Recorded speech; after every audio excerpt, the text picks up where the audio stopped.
I'm sure a lot of you guys remember the old ceremonial hunting tradition of eating the heart out of the first animal you kill. Meat from those organs are among the most nutrient-rich foods on the planet. You can get those same benefits your ancestors craved via convenient daily capsules from Heart and Soil. Find out more at heartandsoil.co. And remember, use code MeatEater for 10% off your purchase. There's nothing like snook hook sets at dawn or catching a tarpon in the moonlight. Find your next fishing trip made easy on fishingbooker.com and experience the magic of the Sunshine State or any other destination on your fishing bucket list. Book a blue water adventure in search of sailfish or go snapper fishing with the kids. With over 6,000 captains and trips to choose from, planning your next one just got a whole lot easier. Download the Fishing Booker app on the Google Play or App Store or visit them online at fishingbooker.com to book your trip today.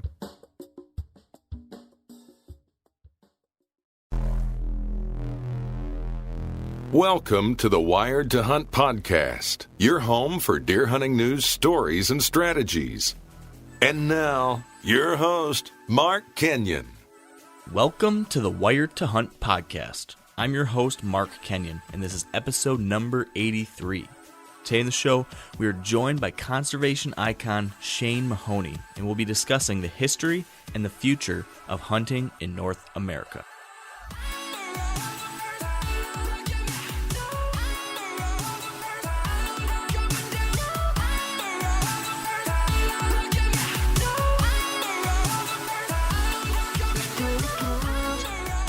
Before we get into the show, I wanted to give you guys a quick heads up. Make sure you listen all the way to the end of our episode today because we are launching a holiday sweepstakes in which we're giving away a Bear archery bow, a Sitka Gear Shacket and Fanatic beanie, and a Wired to Hunt gear package. So listen all the way through to find out what you need to do to win those great prizes. And now let's kick off the show. All right, welcome to the Wired to Hunt podcast, brought to you by Sitka Gear. And today we have got a topic and guest that I am absolutely thrilled about. Joining us is Shane Mahoney, one of the most revered, respected, and accomplished conservationists in North America, and a man who's done more for hunting and wildlife than almost anyone I know. And when I first heard Shane speak about hunting and conservation, actually in an old YouTube video several years ago, I was just floored. Mr. Mahoney is an incredibly powerful and inspirational speaker on these topics, as you'll soon find out.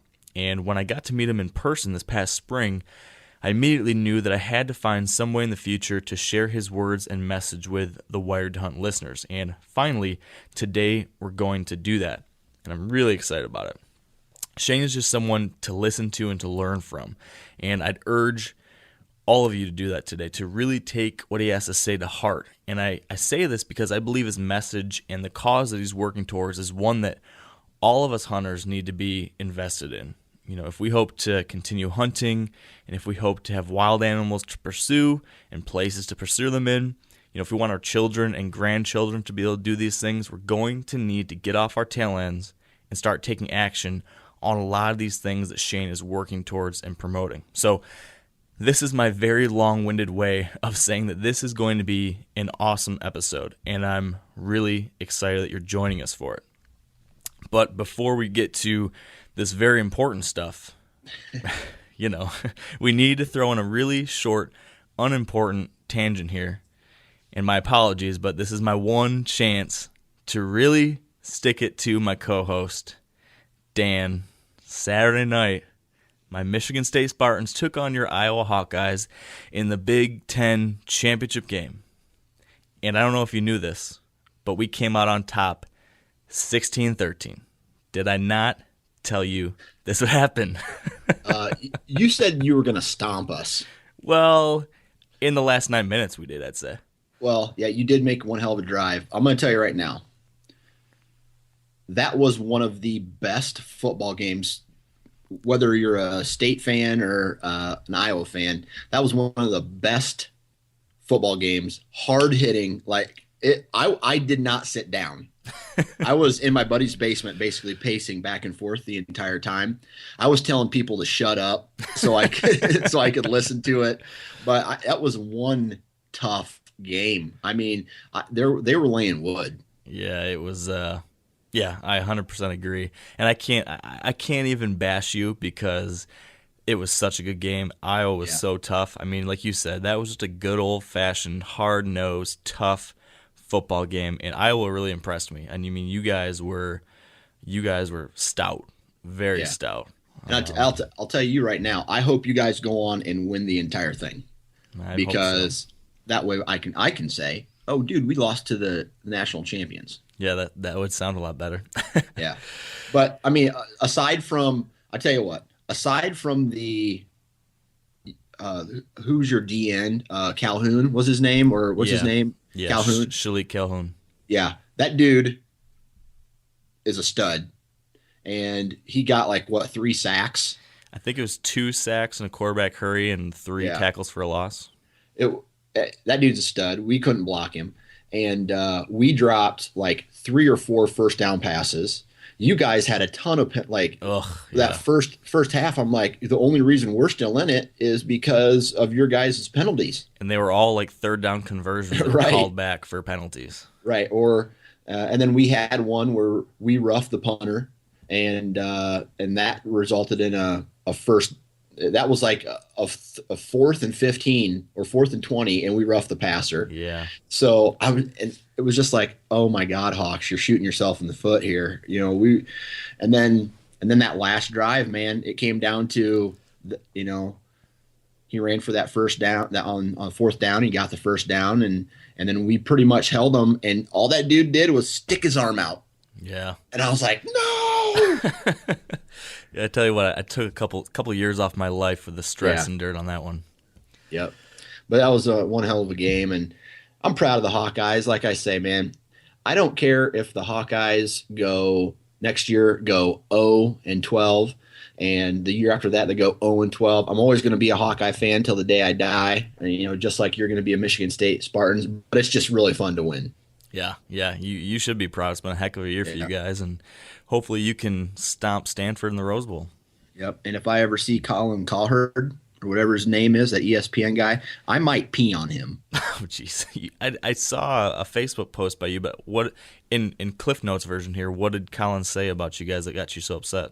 He is giving us zero credit for getting where we got with our players, and he's calling us a baby of the Big Ten, and the only reason we got to where we got is because we play weak teams at the beginning of the season. But for the most part, other than, you guys played Oregon, right?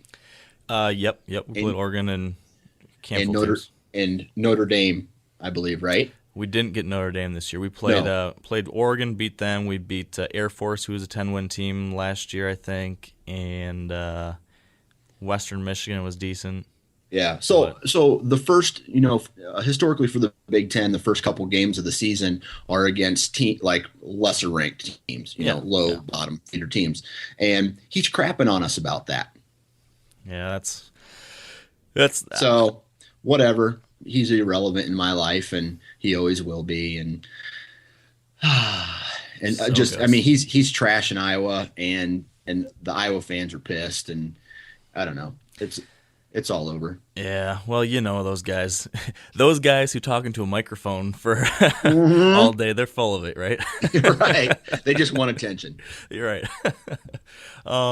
So football aside, I want to give one really quick update on a hunting standpoint before we get Mr. Mahoney on the line.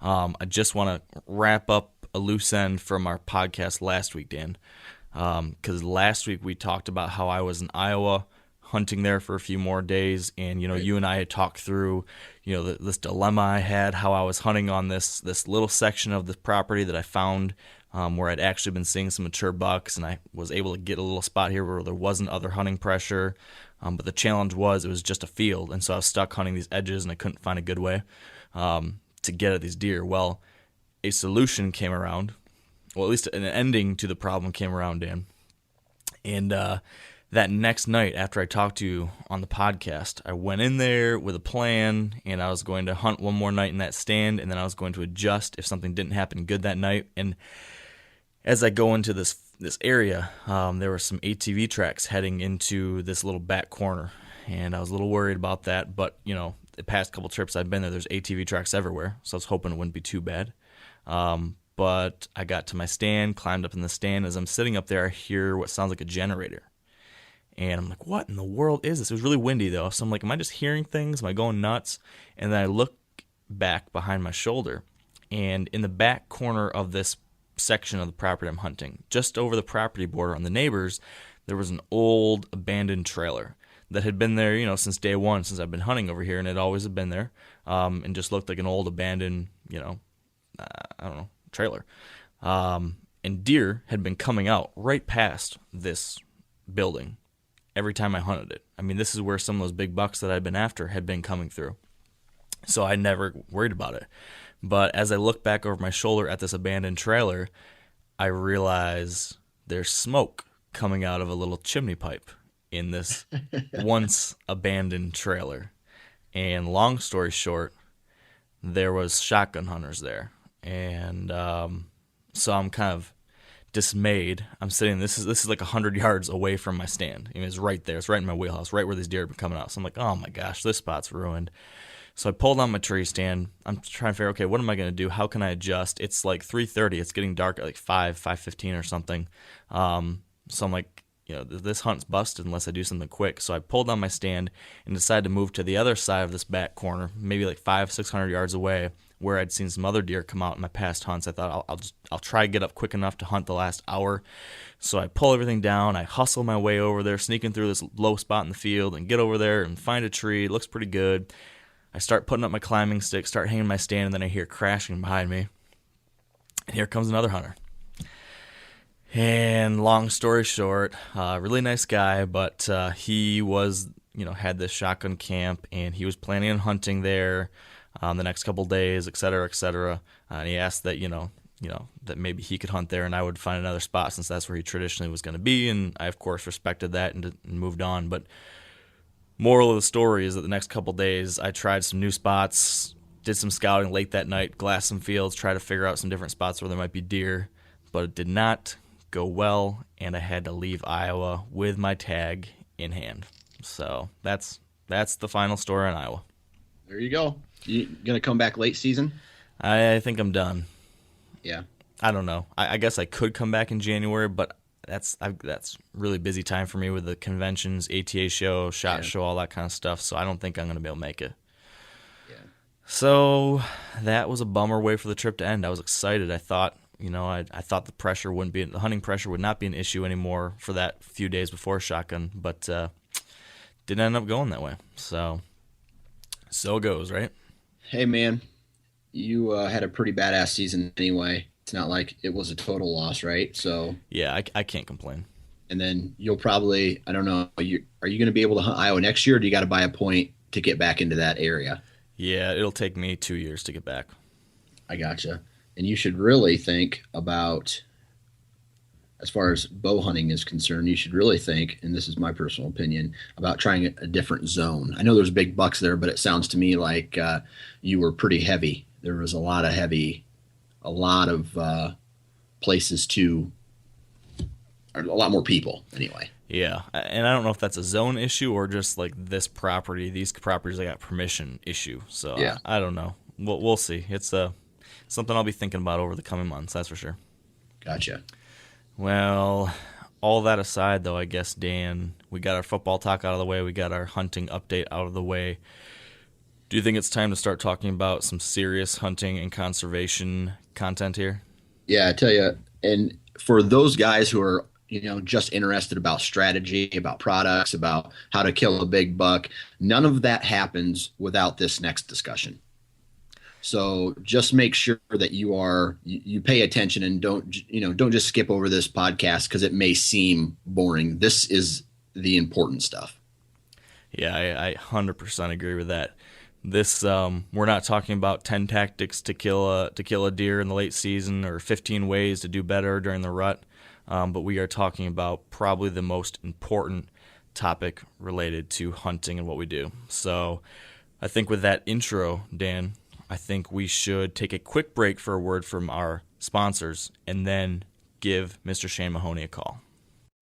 All right, so as we do every week, we're going to pause briefly for a word from Sitka Gear, who has so graciously helped support this podcast in 2015. So today we're going to hear from Sitka Whitetail Product Category Leader Dennis Zuck. And specifically, I wanted Dennis to fill us in a bit about the different types of insulation that are most commonly used in cold weather gear, those being down insulation versus synthetic insulation. So here's Dennis with the lowdown. Yeah, and we're a company that kind of uses a blend in the middle at times, so it's a really profound thought in some ways because we manage that every day. And your synthetics typically they're very breathable, meaning vapor permeable. They let things move through it really well. They're also very controllable. So whether it's your chest or your pocket or down the piece, you know exactly where all the insulation is all the time. So in that world, that's a great solution where you're trying to control that migration of insulation. You're also thinking about dry and all that other stuff. When you move into some, like a down, down is super warm. You start talking about clo values and things around warmth. It's super warm, but, it's subjective to wetting out, getting wet and getting heavy. It's subjective to migration and moving around in the piece. And that's why, we've worked with, Primaloft to create, in our incinerator series, we use a Prima Down. And what that is you're taking and you're treating that feather with a DWR, which is a durable water repellency. So it kind of just doesn't want to suck water up.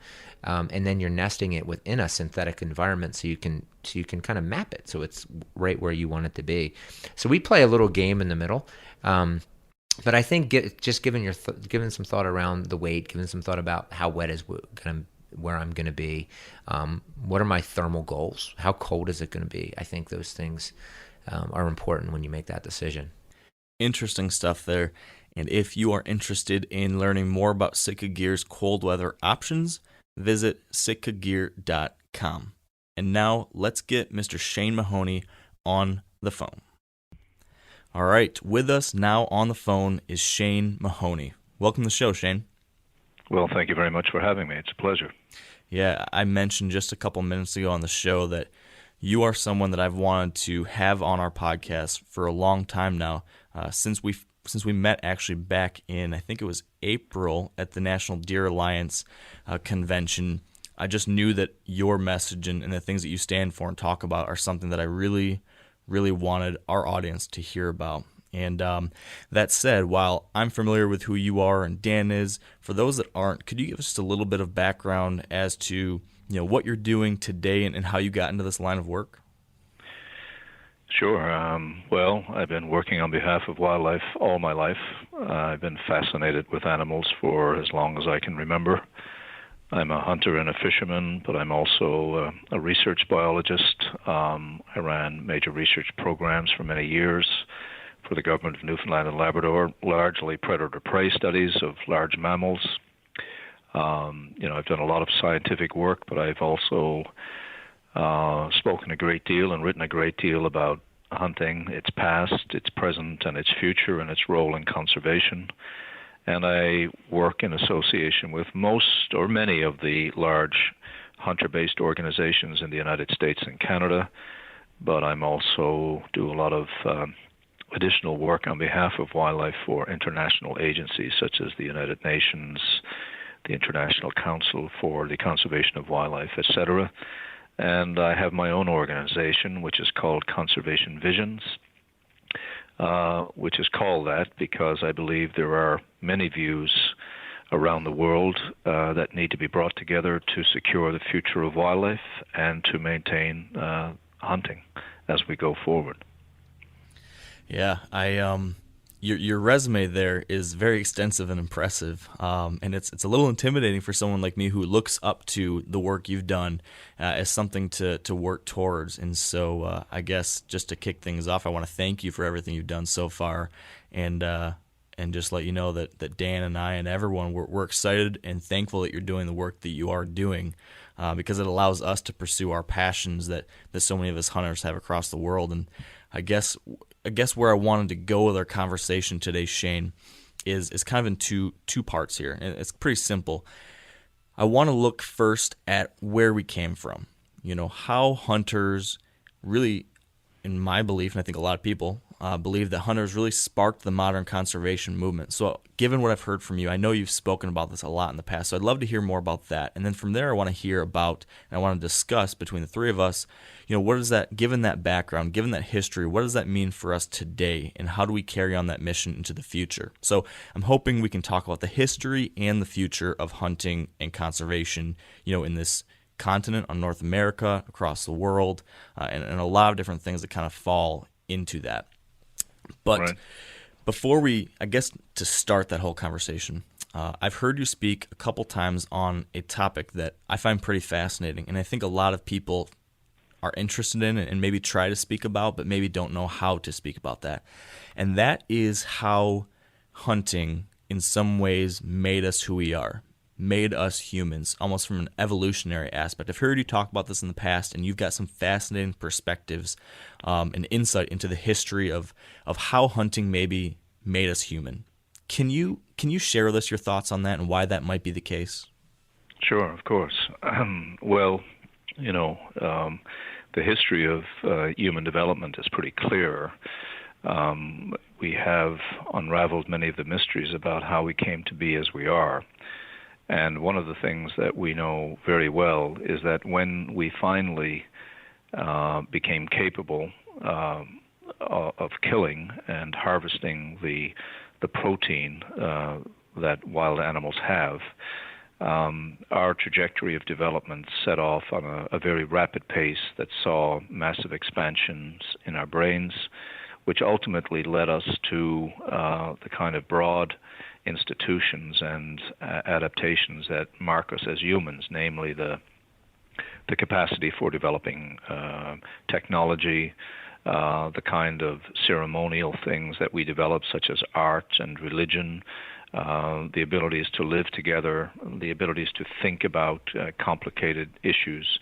Much of this was driven in our development evolutionarily by our capacities to actually not only interact with animals and evade predators, of course, but also to subdue and to kill and harvest wild animals.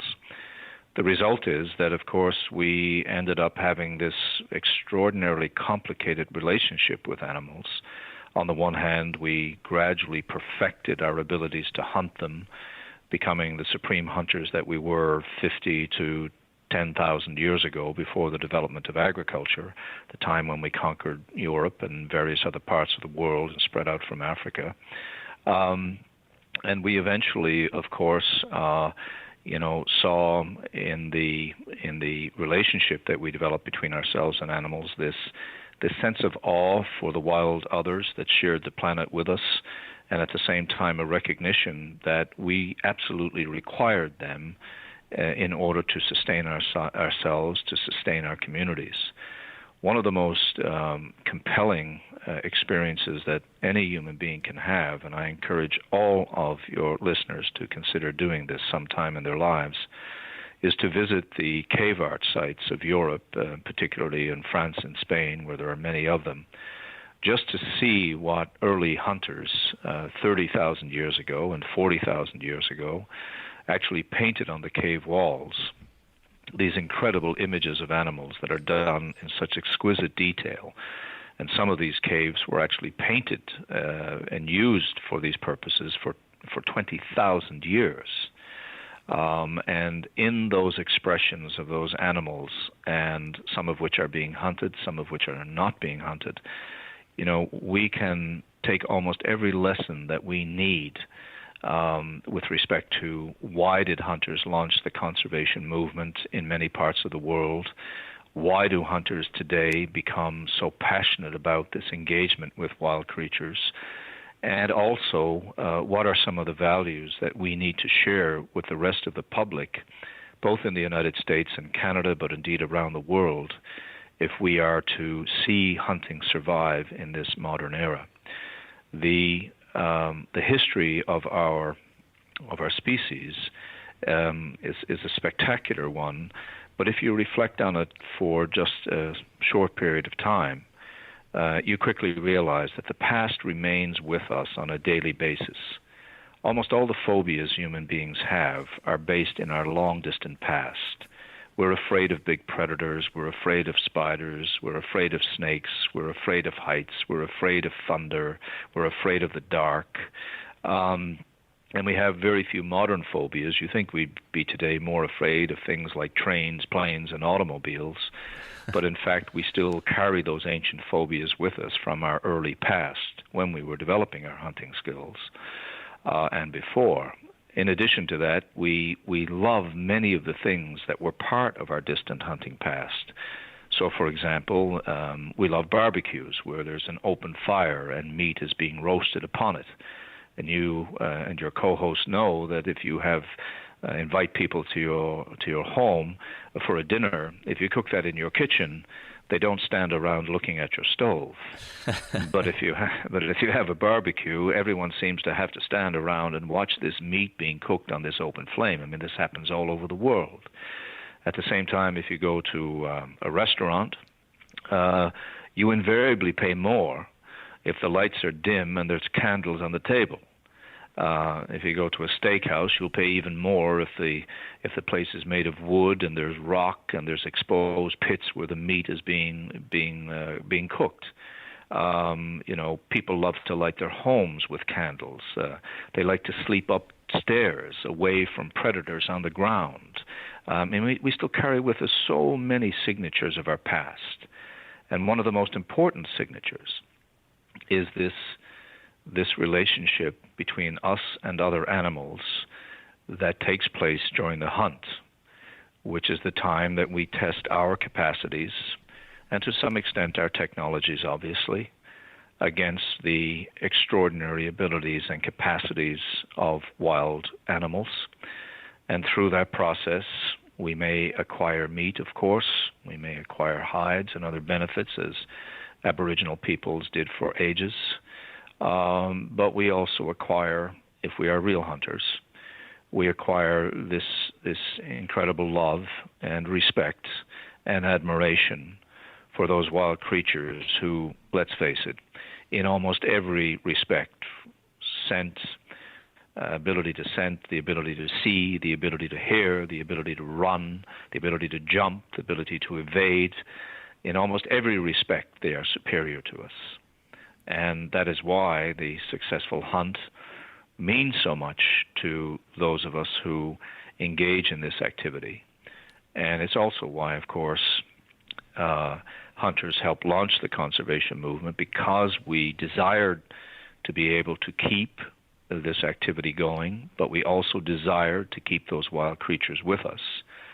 And it's also why hunters today, particularly with all of the technology we have developed, have to remember that our ultimate responsibilities are not to keep hunting with us. Our ultimate responsibilities are to keep those wild others with us that some of us wish to hunt, and most people, fortunately, wish to see and wish to realize are still in the world with us. Yeah, so true. So that's a perfect segue, and I've got several things from what you just said there. Really quick, do you know of the documentary about those cave paintings that you mentioned a couple minutes ago? I watched most of it and it was fascinating, but for some reason I can't remember the name of that document. Do you happen to know of that? Have you seen that before, Shane? Well, there have been so many of them that have been done. I'm not sure which particular one you're referring to, and there's a plethora of books and publications ranging all the way from, more picture kind of volumes to volumes that have gone into a deep study of why these people went into the caves and why they did these things, because they weren't living in these caves.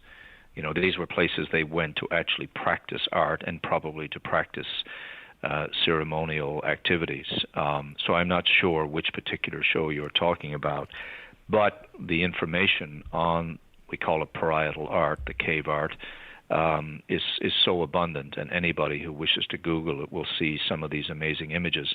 And one of the things I'd advise your listeners to do when they do look at some of that imagery is to notice that the animals are the theme. There are no sunsets, there are no trees, there are no landscapes. The animals are shown in full, absolute beauty and detail using very primitive pigments and implements that just astound us that they could have painted these things. But the human beings in any of those paintings are just little stick figures, like a child would draw. The entire emphasis of the mind, of the heart and spirit and soul of these ancient artists were on the animals themselves.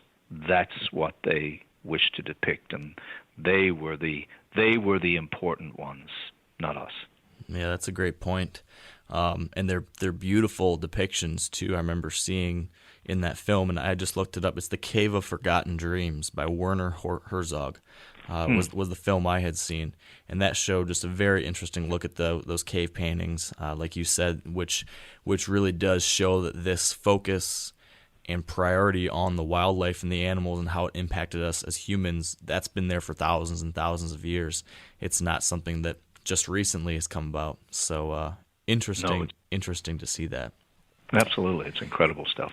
I have a real quick question about how hunting, and this question is sparked from two different things. Part of it is playing devil's advocate, and the other part is today when Mark told me you were going to be the guest, I went back and listened to a whole bunch of other content that you have out there. And you mentioned that hunting helped evolve the human brain. And can you explain that just a little bit? And then after that, maybe explain why humans maybe domesticated animals and why an animal like ourselves that can domesticate other animals for nutrients needs to hunt. And that's where the devil's advocate kind of comes in. Well, first of all, I mean, I think the real change that took place in human beings once we, became bipedal, once we could walk upright, once we advanced out into the open country, and once we started to find young animals that were easy to subdue and to kill. Once we moved into a diet that was very high in animal protein, everything expanded for us. Our body size, our musculature, but particularly our brain size. And when you increase the size and the complexity of the brain and you're able to feed it on this incredibly nutritious food, this animal protein and fat, what you do, of course, is expand all of those capacities that human beings have to think ahead, to develop language, to develop technologies, and so on. So this ability to subdue animals, to harvest wild animals, really was a sort of like a transmission. It kept pushing us forward. The more we could do it, the better we became at it, the more able we were to practice it and feed ourselves, then the more sophisticated our societies became, obviously over a long period of time. The period when we suddenly began to invest in agriculture, it started about 10,000 years ago when the Tigris-Euphrates systems and so on, and eventually spread around the world.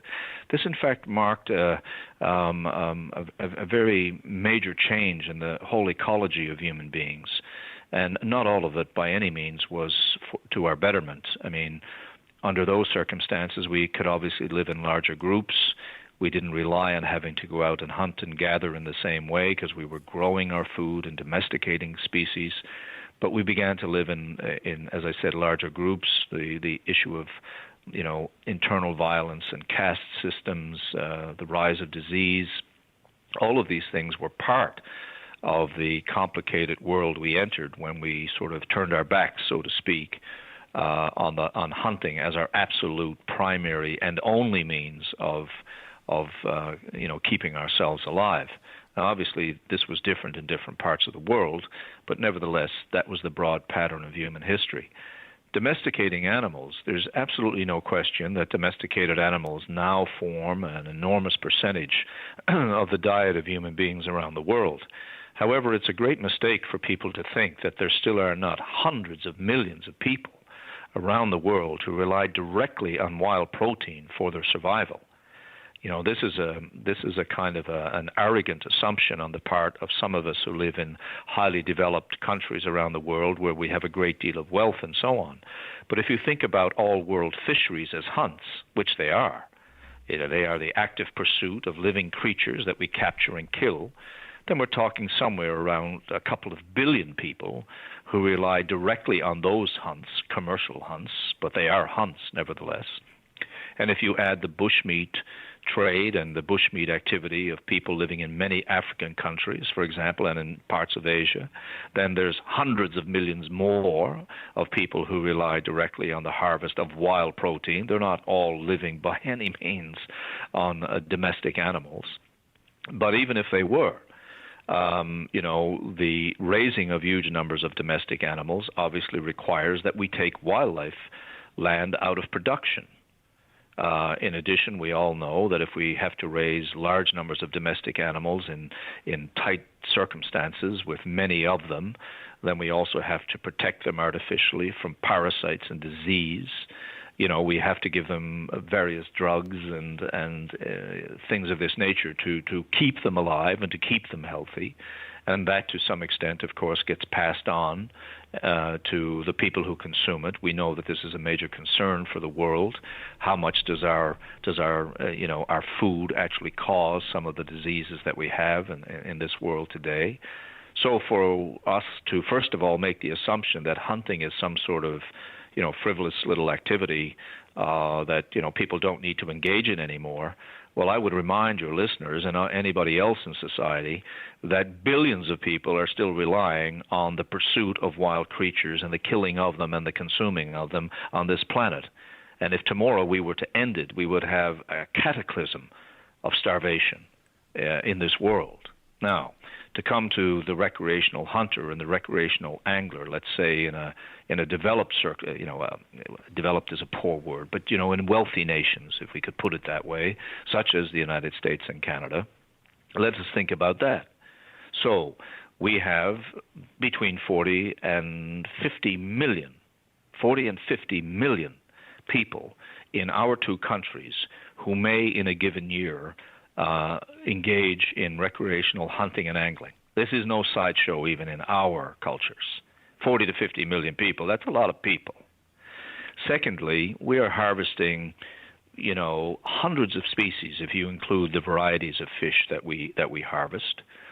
We are therefore harvesting hundreds of millions of tons, not a small amount, just an enormous amount of wild protein that we are taking from the forests, the plains, the lands, the rivers, and the coastal areas of Canada and the United States. All of that food is totally organic.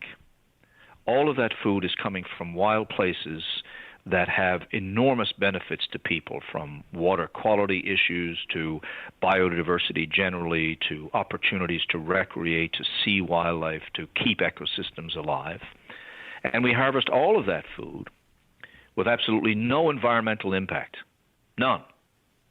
So we are capable of still, this day and age, through the activities of recreational hunting and angling, able to procure for ourselves and our families and our friends the highest quality animal protein that is available on this planet, and we can do it in a way that is environmentally friendly. Now, I think almost any government in the world would like to have that as a policy of theirs, and I think most societies would agree that if we have a choice between doing that or closing down all recreational hunting and angling and denying people this wonderful legacy of their citizenship to be able to harvest these wild creatures and turn us all onto the domestic meat front, then we had best be prepared to see a massive loss of further wildlife lands and a further imposition of foods that, for many people, and a growing number of people in society, they are concerned about.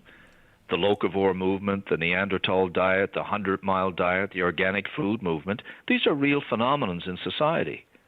And the recreational hunter and angler has been at it forever. It's not new to us. This is what we've always done. And so, the idea that hunting, first of all, has been unimportant in the past that's just undermined by so much anthropological and archaeological evidence. The idea that it is frivolous and and should be done away with in modern time, flies in the face of the desire of people to find food production mechanisms that keep wildlife and landscapes healthy, while at the same time allowing human beings to acquire the healthiest possible food. So, this has all been distorted into some kind of idea that, hunting and angling are cruel and they are frivolous and there's only a small percentage of people who engage in the activities. Well, there is only a relatively small percentage of people who actually engage in hunting and angling. Let's say 12 to 14% of the population of Canada and the United States. But that's 12 or 14% of our citizenry who have a legal right to do it in a pluralistic democracy where people have the right to do things as long as they do not interfere with the opportunities and rights of others. But we also have to remember that this food that this massive amount of food, which competes with agriculture, this is not a small amount. This is a massive amount of food that competes with agriculture. That food is shared in a way that no other form of food is ever shared. Now, you're a hunter, and your co-host is a hunter, and many of the people listening to this show are hunters. So you know that one of the very first things you do when we take a pheasant or we take an elk or we take a caribou or a moose or a sea duck or a seabird or a bass or a trout or whatever it might be, we set about sharing that food with our friends, our family first, and with our friends.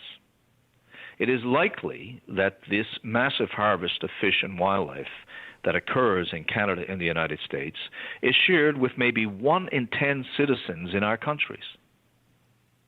There is no other food production system in the world that can come even close to that. There are studies in individual states that clearly verify that this is true. And the connection between the present and the past is interesting, for we always shared the kill. First of all, it took many of us in many hunting circumstances to kill the big animals. And only by trusting one another and becoming superb hunters could we kill the big animals. And of course, when we killed the big animals, we shared that food with everyone in our village or our tribe or our community. That light has not gone out in the hunting and angling communities today. If you would no more think of going to the grocery store and buying a roast of beef and taking it up to your neighbor or your friend, knocking on their door and say, "Here, I have bought you a roast of beef," then you would fly in the air. And if you did it, your friend or neighbor or family member would look at you and say, "Well, I think you've lost your mind." Yeah. But of course, as soon as you kill a deer, a turkey, an elk, it doesn't matter. And it's not just true where you live, it is true where I live, it is true everywhere the hunter and angler lives, in every culture in the world. One of the very first things, it's almost like we're programmed to give it away.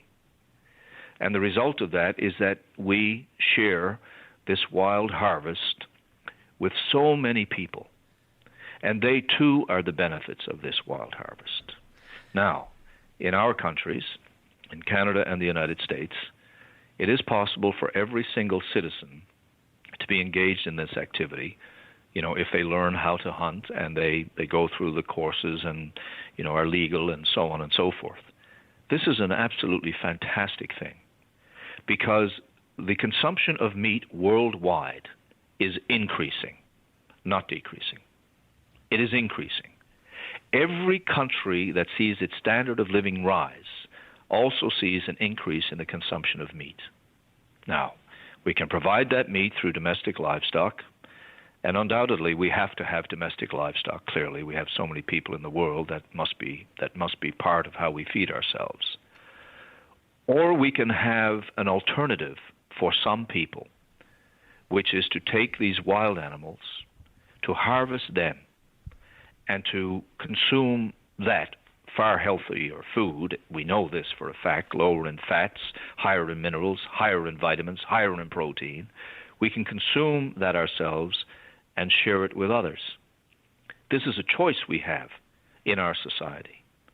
And by doing so, this same group of people, the hunters and anglers, lobby for the protection of wildland, spend enormous amounts of money acquiring wildland and protecting it, funding research projects, helping to support our state and provincial agencies in everything they do in terms of helping wildlife, from endangered species to superabundant species to game species to non-game species.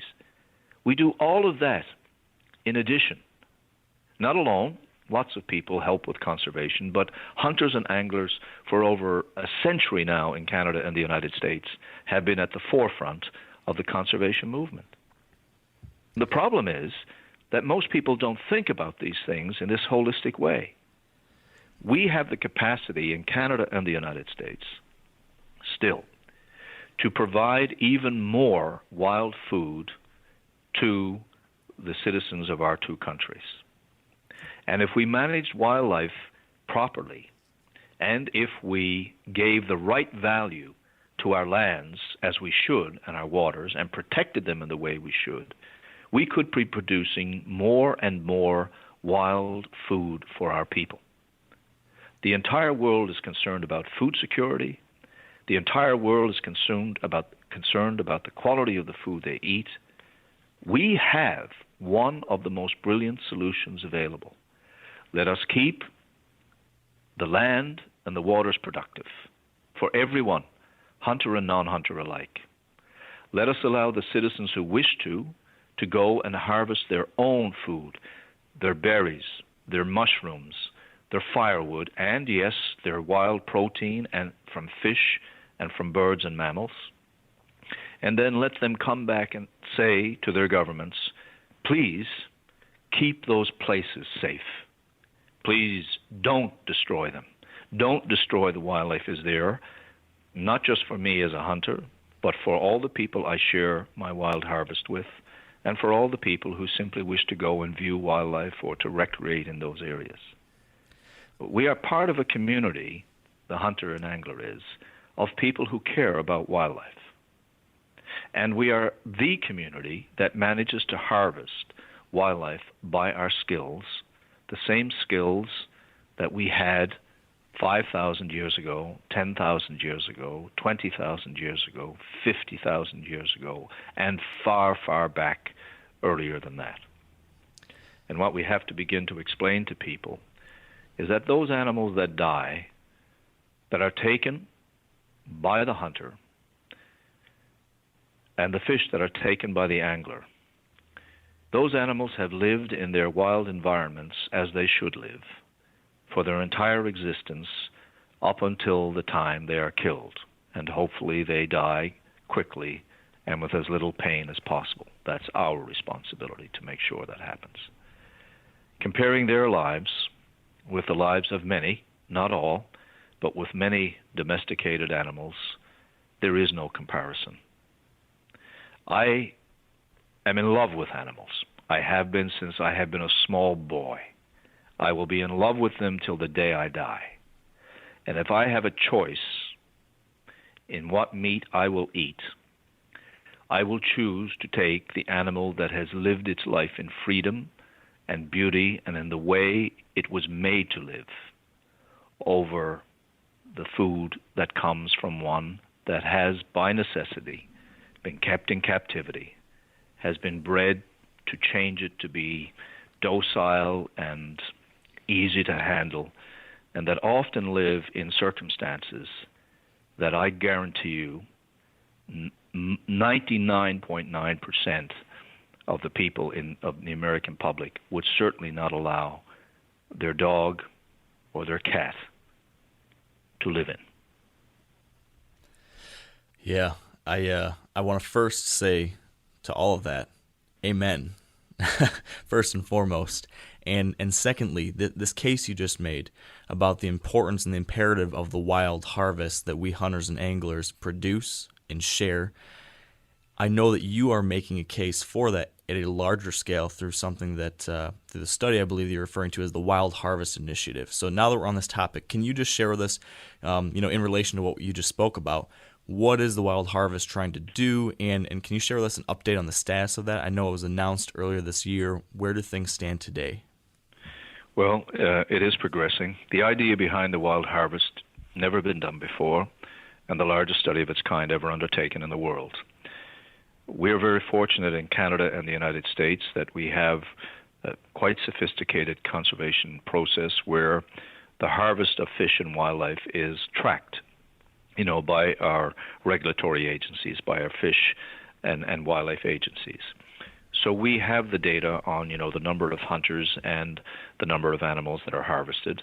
My intention, and this is now underway, is to build a large coalition of interests, people who hunt, people who are interested in organic food, people who are interested in recreation, etc., to help fund and carry on a study that will compile all of that information, all of the wild animal harvest information from every state and province and territory in Canada and the United States.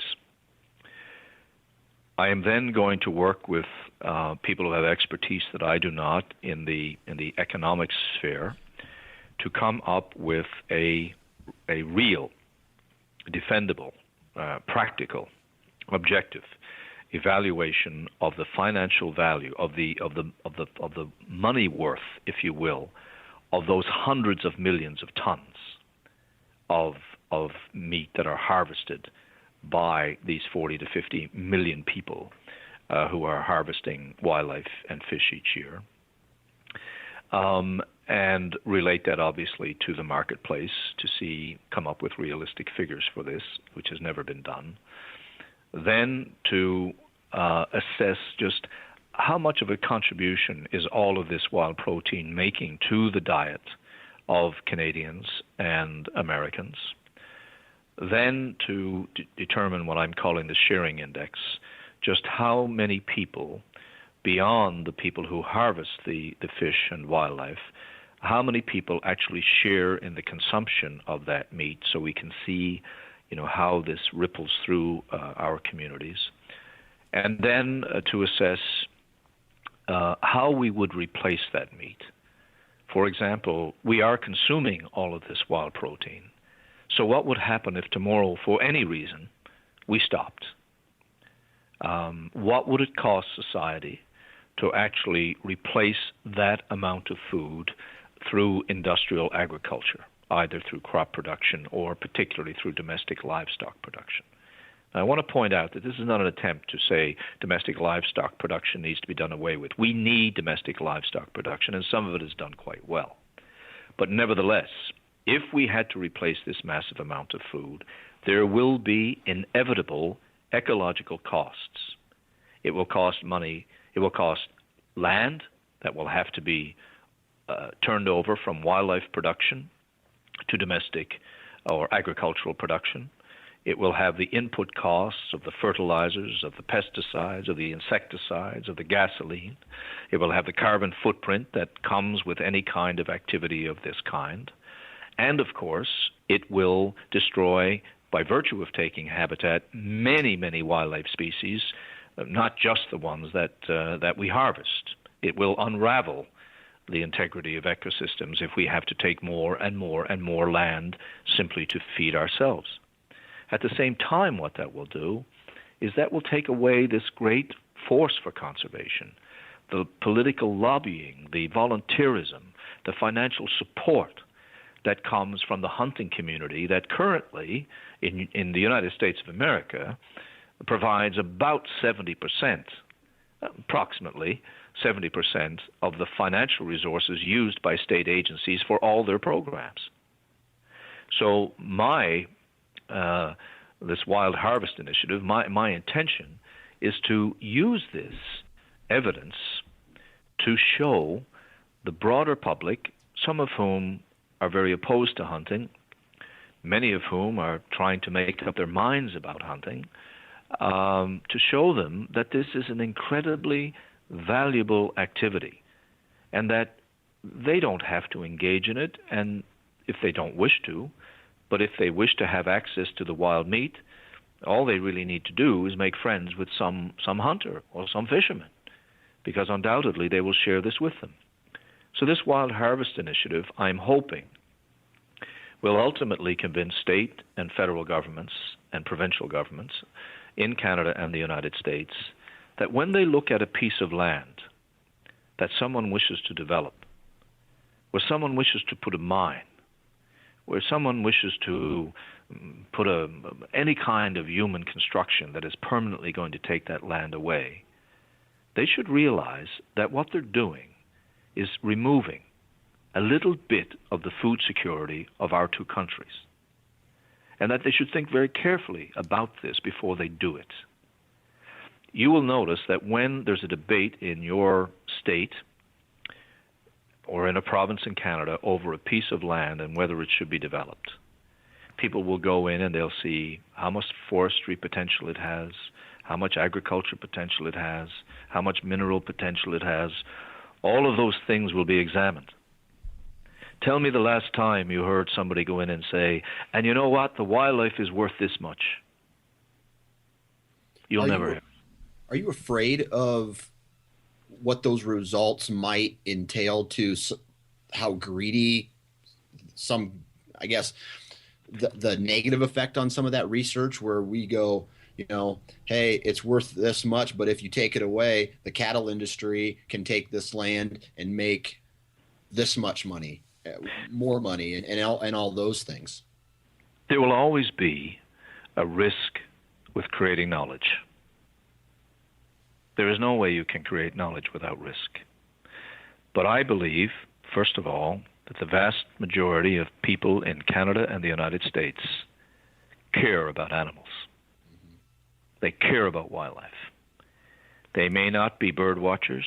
They may not be kayakers. They may not be hunters. They may not be anglers. They may not be. They may not spend even very much time in the outdoors, but they still want to know that wildlife is there. So ultimately, I think we have the broad public on our side when we try to protect land for wildlife. What we need to do is to give them stronger and stronger arguments that matter in practical political debates so that they can win the argument for keeping wild lands, wild rivers, wild places, and by that I mean productive places on both public and private lands, intact. I want to find every argument I possibly can to protect land for wildlife and to protect wildlife itself. And I think, in addition to all of the economic arguments about hunting and angling and all the jobs that are created, you know, that I've pointed out in my various films and articles and so on and so forth, in addition to that, there is this basic value of these wildlife species that we hunt and fish for, which is that they provide us with an extraordinarily rich source of natural food. That was the original reason why we pursued them in the hunt. And it is just as important today that we keep them with us for this option for those who wish to pursue it, as it was then. And when we harvest these animals, as I said earlier in this discussion, we are driven to share the meat, yes. But something else we're driven to share are the stories of our experiences in the wild, in nature. And many of those stories, whether one would ever become a hunter or an angler or not, are capable of inspiring people to explore nature on their own terms. I do not try to convince people to become hunters. What I try to convince people of is to have an open mind and to realize that there are benefits in this activity that extend way beyond just the individuals who are engaged in it. Most importantly, I want to find more and better reasons to convince society generally to keep those wild animals with us. Hunters have a very good reason. They wish to have the experiences they have had. They wish to feed themselves and their families on this organic meat. We have this. We need to find ways to make as many people as possible share in that emotion and to be as committed as many hunters and anglers are to the conservation of wildlife. Now let me say something else. Just in case there are people listening to your show who are not hunters or who are not anglers, or maybe even are people who are opposed to this activity. I do not believe that hunters and anglers are the only conservationists in the world. They are not. There are lots of people who have worked very hard and continue to work very hard to conserve wildlife.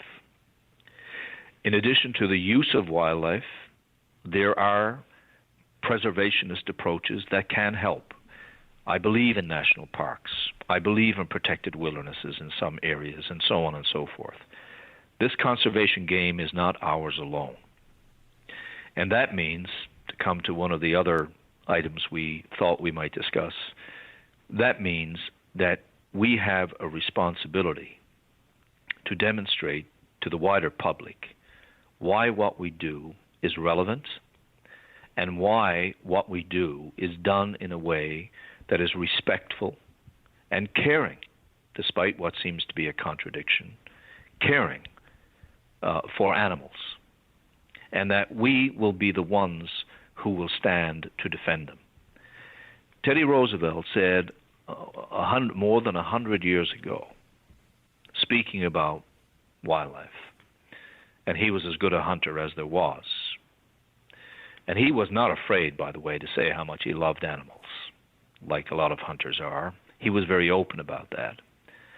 And he said one time, they, referring to wildlife, cannot speak for themselves, so we will. And if there's one role that every single hunter has, it's that. Now, I know all hunters are not created equal. I know some don't care about animals to the extent that others do. But fortunately, I still believe that there is a majority of hunters who really, and anglers, who really do care about keeping those wild species with us. And if we did nothing else but work for that principle in some small way in our individual lives, we will be making a contribution to what is the most important thing in the world. Because I guarantee you, in this century, when we will go from 7 billion to 8 and then to 9, and maybe beyond that, billions of people, we will come to realize that it is the conservation ethic, the sustainable use of natural resources that hunting has been practicing for 125 years in Canada and the United States, and angling. That will be the principle, and the only principle, that will give us any chance of a reasonable existence. So Shane, on to that point, I guess, and sorry to interrupt you, I want to hear more about your thoughts and ideas about how we can keep hunting relevant and how we can take responsibility as hunters today to promote that vision and mission. But before we get to that, I really want to key in on someone you just mentioned a second ago. Before we get too far into the future, I really want to make sure that we get to hear from you about the past, Teddy Roosevelt, and the other characters who helped develop our conservation ethic here in North America. And I don't know anybody else who can speak to this better than you, so I want to make sure that we touch on this. Can you take us back in time a little bit? And I know we're kind of bouncing around here, but I really want to make sure we hear about this. Can you give us the background, the story of how the hunter conservationist triggered much of this conservation movement that we now enjoy today?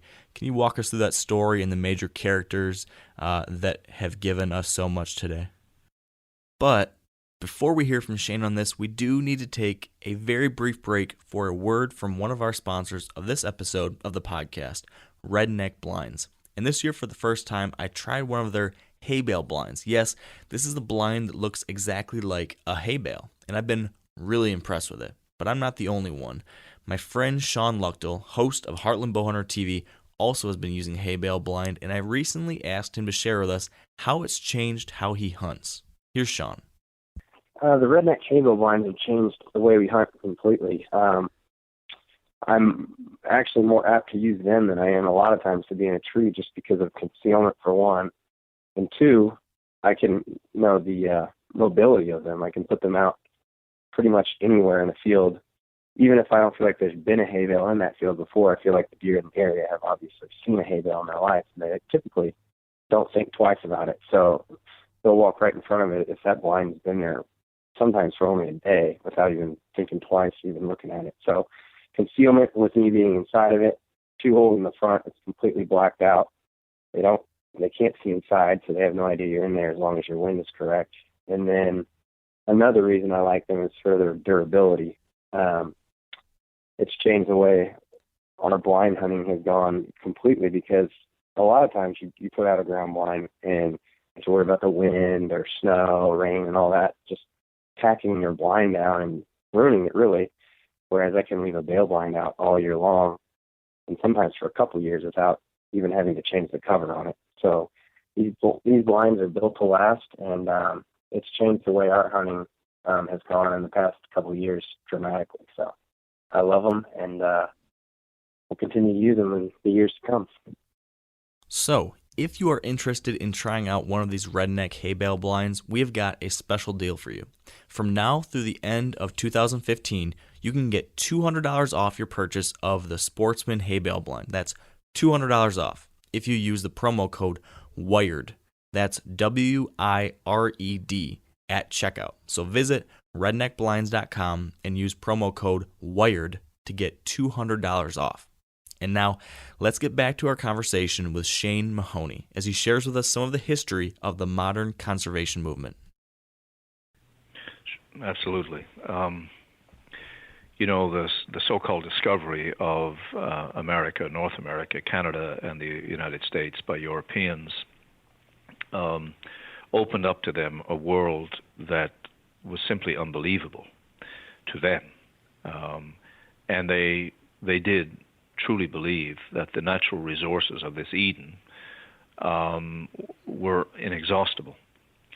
And that eventually culminated by the middle of the early part and through the middle and the latter part of the 19th century, culminated in a massive escalation in the commercial slaughter of wildlife and forests and fish and so on and so forth, to feed the marketplace and to generate wealth and build the economy. And the end result was, of course, that we began to see a slaughter of wildlife on this extraordinarily large landmass of unprecedented proportions. Nothing like it had ever occurred previously in the world. To make you understand what the scale of this was like, we saw the demise, obviously, of the bison from 30 to, some say as many as 60, but let's say 30 million animals, down to virtually none, a handful, within a period of about a dozen years or so. We saw the disappearance of many species, like the passenger pigeon and the Carolina parakeet and the Labrador duck and the great auk and so on, many, many, many, many others. But also, if the United States had had an Endangered Species Act in, say, 1900, 1910, on that list of endangered species would have been the pronghorn, the mule deer, the wild turkey, the whitetail, of course, the black bear, the wood duck, so many of the common species that we today, the Canada goose, so many species that today we see living in teeming abundance, would all have been listed. That was the scale of slaughter, of commercial slaughter that was occurring. What rose to stop this was largely a cadre of people who hunted and fished, who believed in the idea of continuing to harvest, but at the same time to ensuring the future of these populations of wild animals for future generations. One of the most prominent of these people, of course, was Teddy Roosevelt. And he surrounded himself in 1887 when he founded the Boone and Crockett Club by a small group of very influential people who also hunted and fished and who were passionate about those activities. And he began and spearheaded this movement towards what became known as conservation, something that no one knew about. This was an invention, this idea of conservation. And he was supported in this, of course, by hundreds of small hunting clubs and shooting clubs that existed across the United States. He was also assisted, we must remember, by people like John Muir, who were outspoken advocates for wilderness preservation and were not as keen on hunting.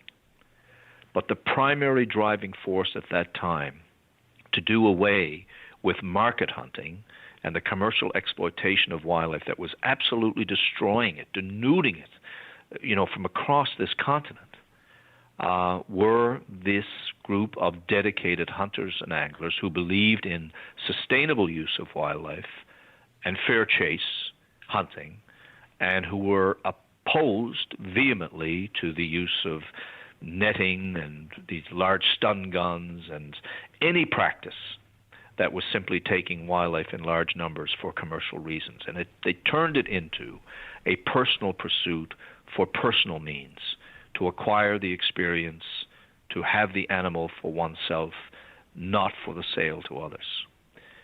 That transformation that took place between the late 1800s and early into the 20th century, beyond a shadow of a doubt, was responsible for, first of all, the recovery, and then the maintenance, and then the management and security of the wildlife populations that you share today. For every hunter, but also for every non-hunter who revels in the sight of turkeys or whitetails or mule deer or elk or those common species that we're so used to seeing now, every single one of us owes that to those people who worked so hard for this over 100 years ago. That went on to, of course, inspire generation after generation of people who felt the same, and eventually gave rise to the great leaders of the 1930s, the Ding Darlings and the Aldo Leopolds and people of this nature. And then later gave rise, of course, beginning at that time and on through the 1980s, the rise of all the NGOs, the Ducks Unlimited, the Wildlife Federations, the Wild Turkey Federation, the plethora of other groups, the Isaac Walton Leagues and the Audubon societies and all the groups that have been out there fighting for wildlife and conservation. They all came out of that ferment and that storm of controversy. And let me tell you, this was no small thing. When they tried to shut down these commercial activities, these commercial enterprises, there were powerful people and powerful guilds who opposed them. This was not an easy task.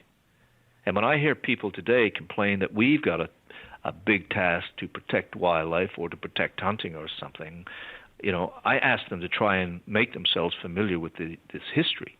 These were giants. These were people that without whom this continent would look entirely different.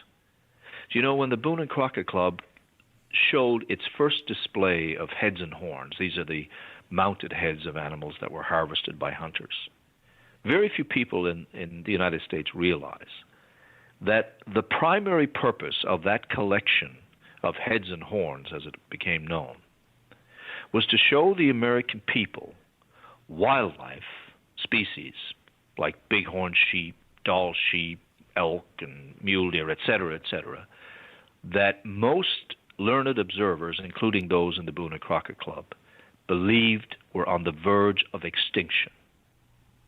And that the only way for the citizens of your country to ever see one of those animals was to see that representative head on the wall.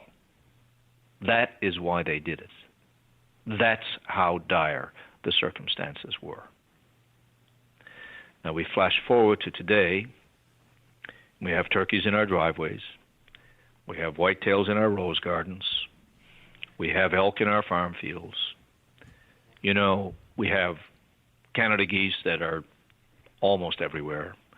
You know, we have pronghorn that are teeming. I mean, we have brought wildlife back from the brink of extinction at a scale that is unprecedented in any other part of the world. And hunters, I caution, were not the only ones, but they were the spearhead. They were the fulcral force. They were the thing that was the unstoppable passion that would simply not stand by and allow these wildlife populations to be destroyed. And it was not only the hunted populations. You have to remember, or the ones we wish to hunt, that the first wildlife refuge that Theodore Roosevelt created was Pelican Island to protect pelicans and other shorebirds. And it was not about hunting them. It was about protecting them for future generations. As he said, he believed it was the right of every American citizen to harvest the resources of the nation. But it was not the right of any American citizen to do so in a manner that robbed future generations of that right. And that is the entire philosophical basis for our conservation movement, and certainly for the sustainable use hunting and angling movement, not only in the United States, but in Canada, and indeed now around the world. This was one of the great gifts of America to the world.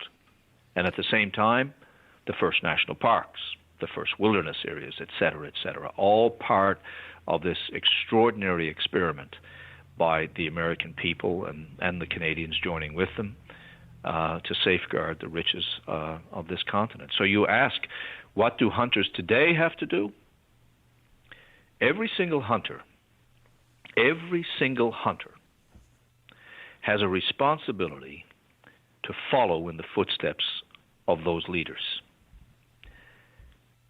When a human being willfully takes the life of a wild, sentient creature, in my opinion, they are then separated forever from those who have not.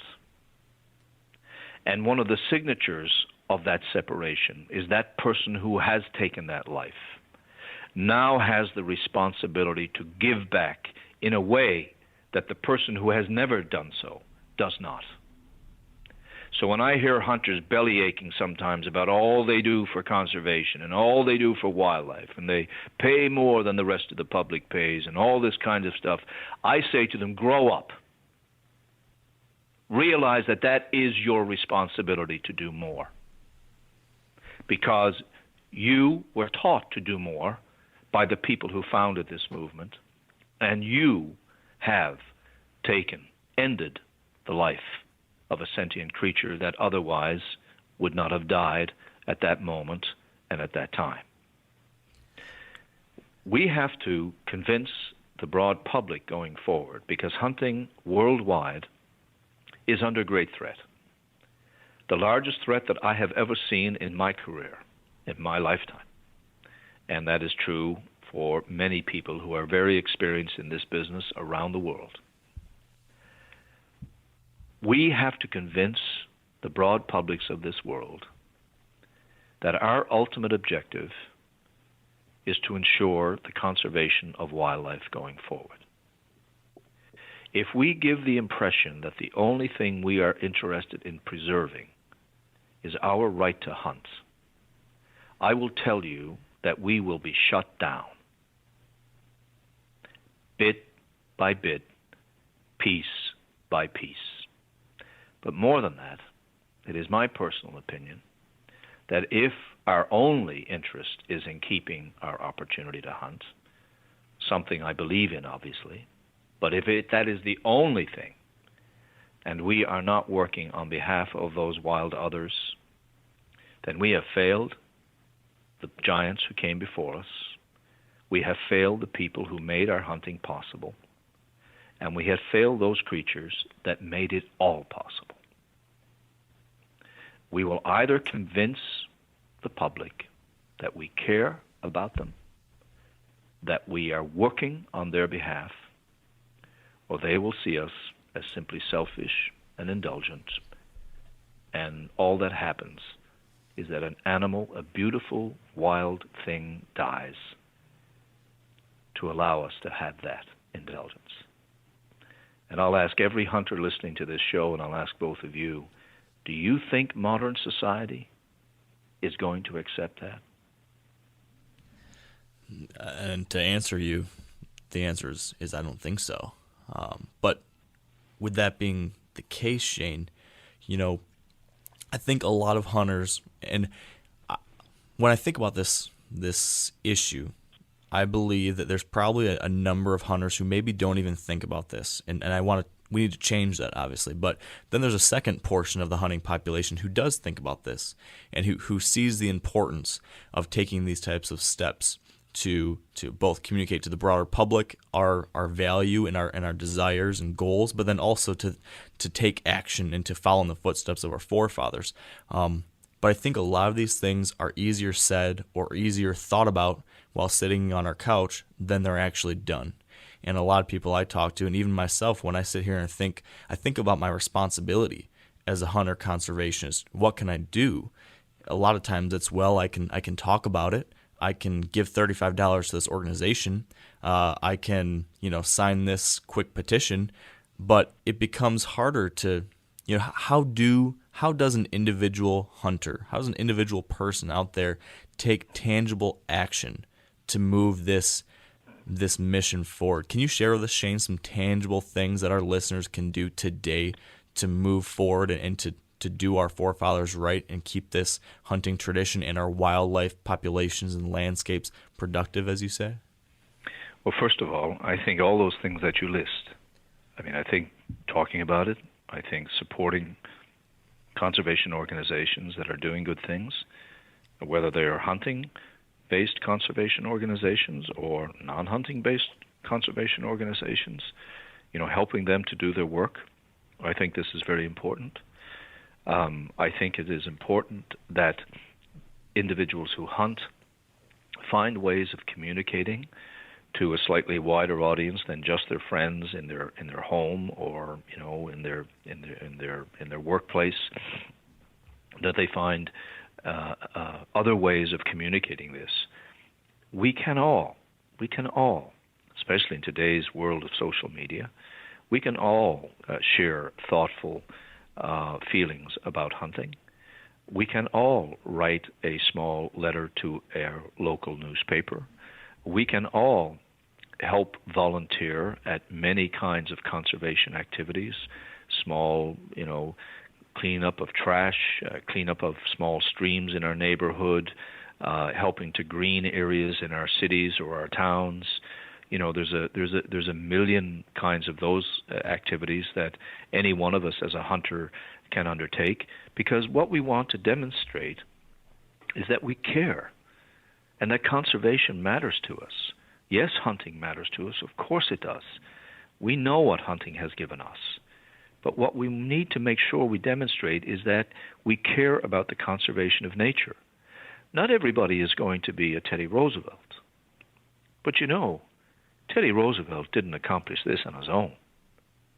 There are hundreds and thousands of people who were working at the same time whose names we don't know, but who did small things that were within their capacities to do, that helped move this big ship forward, to eventually launch it and then to steer it and make sure that it lasted against all of the challenges that have come our way over time. I think people, and I appreciate your point, that people often don't know how quite, to engage or how they can actually do something. But if they sit back and think about it, there are a lot of little things that they can do. They can help educate youth. They can help just take people out in nature and show them the things that they know. And I don't mean by taking them out and showing them how to hunt only. I mean taking people out and showing them, because hunters tend to be comfortable in these circumstances, to take them out and show them just the things they know and the reasons why they feel as strongly as they do about nature, they can invest in and ask for school programs that encourage their own children and other children to be taught about issues of conservation. You know, lots of times teachers are looking for examples of things in literature or history or other disciplines as examples, as ways to teach lessons to to students. Well, why can't they be using lessons from the conservation world and lessons and writings from great hunters? I mean, there are many, many exciting things that are buried in the writings of Theodore Roosevelt and other people like him, and Aldo Leopold, who's universally admired, which can be used to improve the minds and the philosophies of young people everywhere.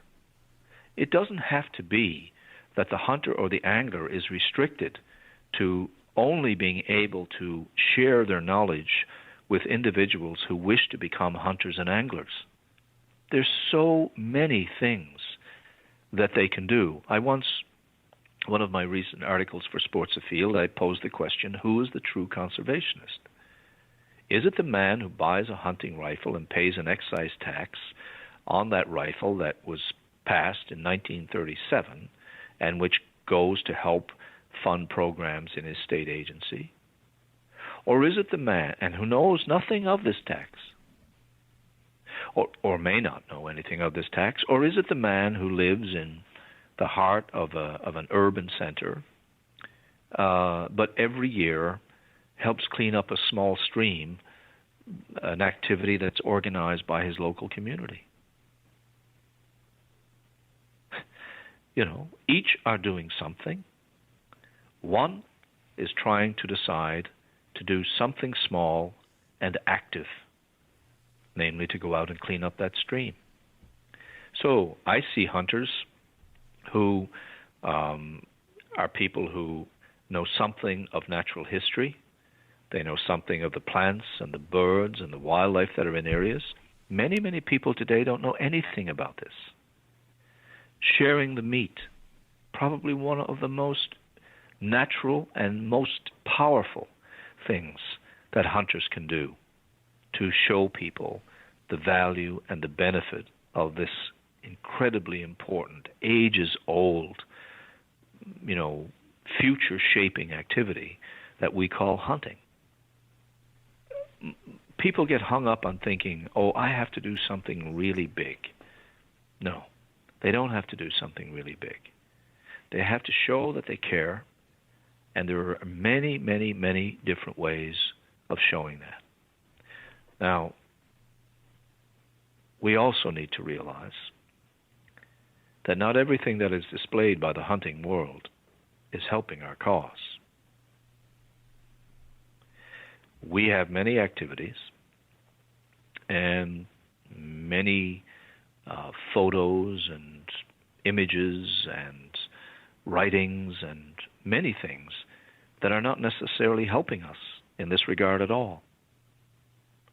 One of the things that the hunting community and hunters need to speak out about is when they see things that they don't think presents hunting in the right light. We are running out of time to be silent about these things. And if we do not stand for the right things in hunting, then we will be condemned, all hunters will be condemned by the wrong things. And this is perhaps a topic for another day, but it is a big challenge for us. And that's, I'm go sorry, ahead. go ahead. I was just going to say that. No, you go. Okay. And this kind of piggybacks of what you just said, and this is in regards to the hunting industry itself that, me and Mark are in a way a part of.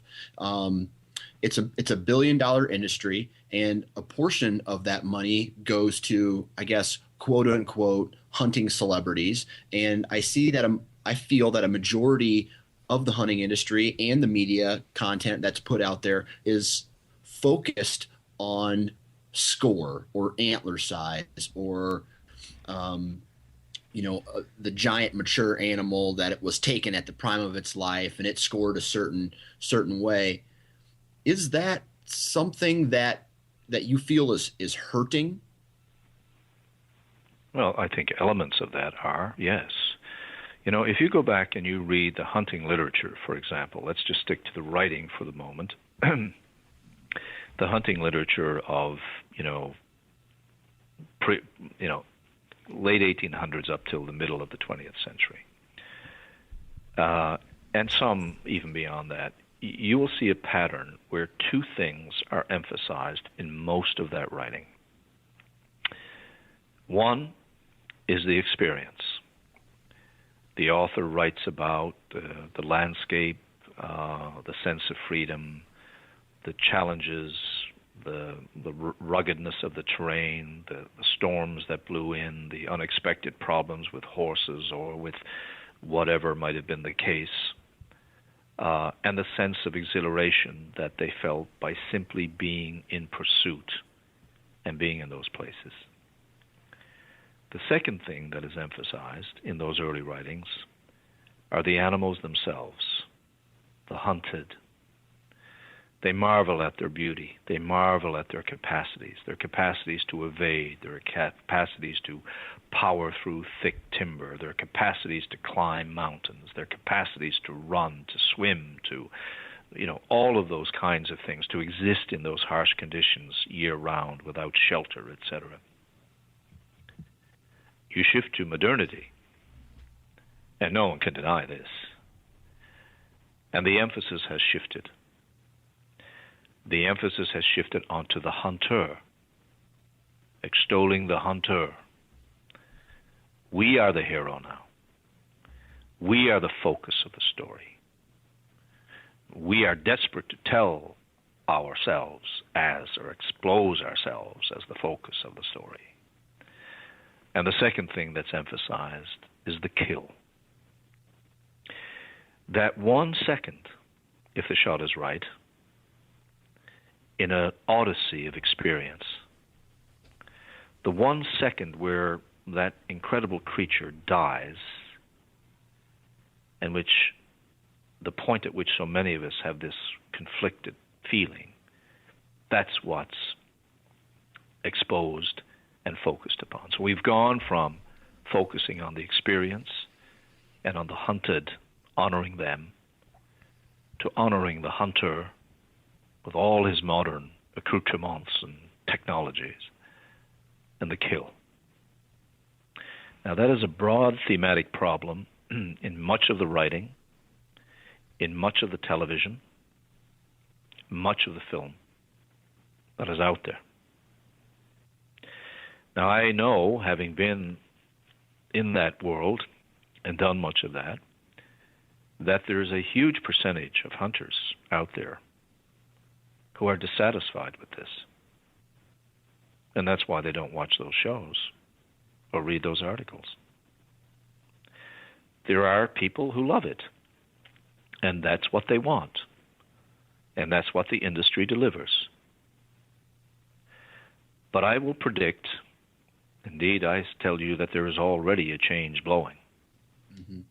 There is the rise of some, small number yet, of different shows, of different writing styles, of different products, where people are beginning to return to what the hunt is really about. Now, it is a wealth-generating business, and it is a business like any other, in that a business strives to, create profit and to do well. The difference here is that we are 6% in the population of the United States and Canada, and far less in many other parts of the world. Hunters only, I'm talking about here. And how we are portrayed in the media influences how the public sees us.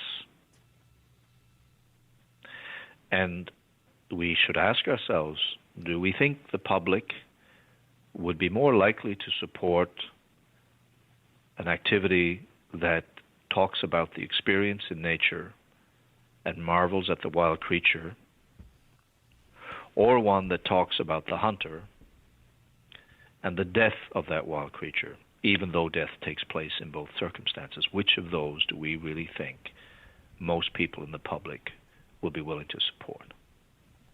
I think an important, if I might, Shane, an important thing to note, and maybe this is where you're going, but studies, there's been a number of surveys that I know you're aware of too that show what a lot of the public thinks about a lot of this.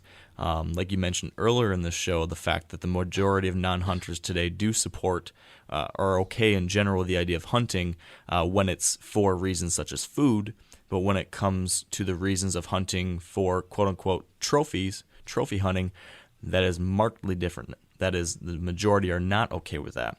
And this goes back to a lot of things you just mentioned, the focus on the kill, to Dan's point, the focus on big antlers and things like that. And I want to interject here with a question for you, Shane, because this is a topic that I personally wrestle with a lot. And this is a little bit cathartic for me. I'm going to lay out my thoughts on this, and I want to hear from you if it's crazy, if I'm wrong, if this makes sense.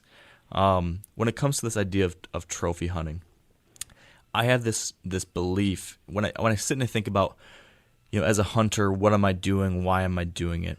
And as part of what I do as a hunter, I'm a deer hunter, and as part of that, I hunt for mature deer. This has been a process I've gone through growing up from a younger person. First, it was just trying to figure out how to hunt an animal. Then it was how can I kill a single animal. Then it was how can I kill a buck. And then it was how can I have success killing the next level. And I've always pushed myself to grow as a deer hunter. And now, today, that has led to me targeting primarily a certain type of white-tailed deer. Some people would look at that and say that is trophy hunting because I am targeting a certain deer that is potentially going to have larger antlers, going to be a bigger deer, an older deer, etc. I do not identify, though, with trophy hunting personally. I think that terminology is maybe the biggest issue. The idea of making this deer just a trophy, its head on the wall, that's not at all what I'm hunting for. That's not at all what I'm doing. But I worry that the assumption from the outside when they look at that or when they hear someone say trophy hunting is that someone's going out there just to kill a beautiful animal, just to put his antlers on the wall so he looks like a big, tough guy. But from my own experiences, and I imagine from yours too, the majority of hunters, even those that do target a certain age of deer or size of deer or whatever animal it might be, the majority of those people are not doing it just because they want to look like a tough guy and have a big animal on the wall. It's because of everything that goes into that experience. It's because you've come to love acquiring food for your family through the hunt, but you also have come to love the challenge and the experience of learning that animal, of understanding its biology, of understanding its behavior, its habitats, of investing your time and energy into becoming part of that ecosystem and that habitat, and challenging yourself to not just harvest or kill the first animal you see, but to push yourself to become a deeper part of that process and target a certain animal within that landscape. And so when I try to justify this in my own head as I think about why do I hunt the way I hunt, is that okay? These are the things that I think about and I wrestle with, and the only thing I can come down to in the end is that I just feel like to say that I trophy hunt, that does not appropriately, accurately describe what I'm doing. I'm hunting for so many different reasons, and it's not at all about something on the wall at all. It's about everything else that goes into it, and that is just one piece of it. I don't know. I'm rambling here and sharing all of my kind of crazy inner thoughts on this, but what are your thoughts on people and the ideas of hunting for larger animals, this trophy hunting trend? What are your thoughts on the vocabulary of it? And as I know, and as you know, and as you pointed out, the greater public is not okay with the idea of it, at least how the public assumes that type of hunting is going on. What do we do about that too? Well, you've covered a lot of ground, but let me try to strike at the heart of it. First of all, for 40 years, not just recently, for 40 years, we've been conducting surveys of one kind or another on the attitudes of the public towards hunting in the United States and other countries in the world. And while the statistics have varied somewhat, the general pattern has been that a vast majority, currently about 78% or so of the public in the United States, will say that they are in support of legal fair chase hunting for meat. You ask the same question, legal fair chase hunting for trophy, and that support drops to 22%. So first of all, there is undeniable long-term evidence that the public has a dislike for what is termed trophy hunting. Now, the problem with the questions and the problem with the answers is that so much is resting upon the adjective, the trophy, so much is relying on that specific word. People have come to feel that what trophy hunting means is that a person pursues an animal. First of all, they want only a specific kind of animal, big, luxuriant horns or antlers, large skull size, whatever, and that's all they will take. But that the primary reason that they want that animal is just for that. In other words, they hunt just to acquire that head, that set of horns, that set of antlers.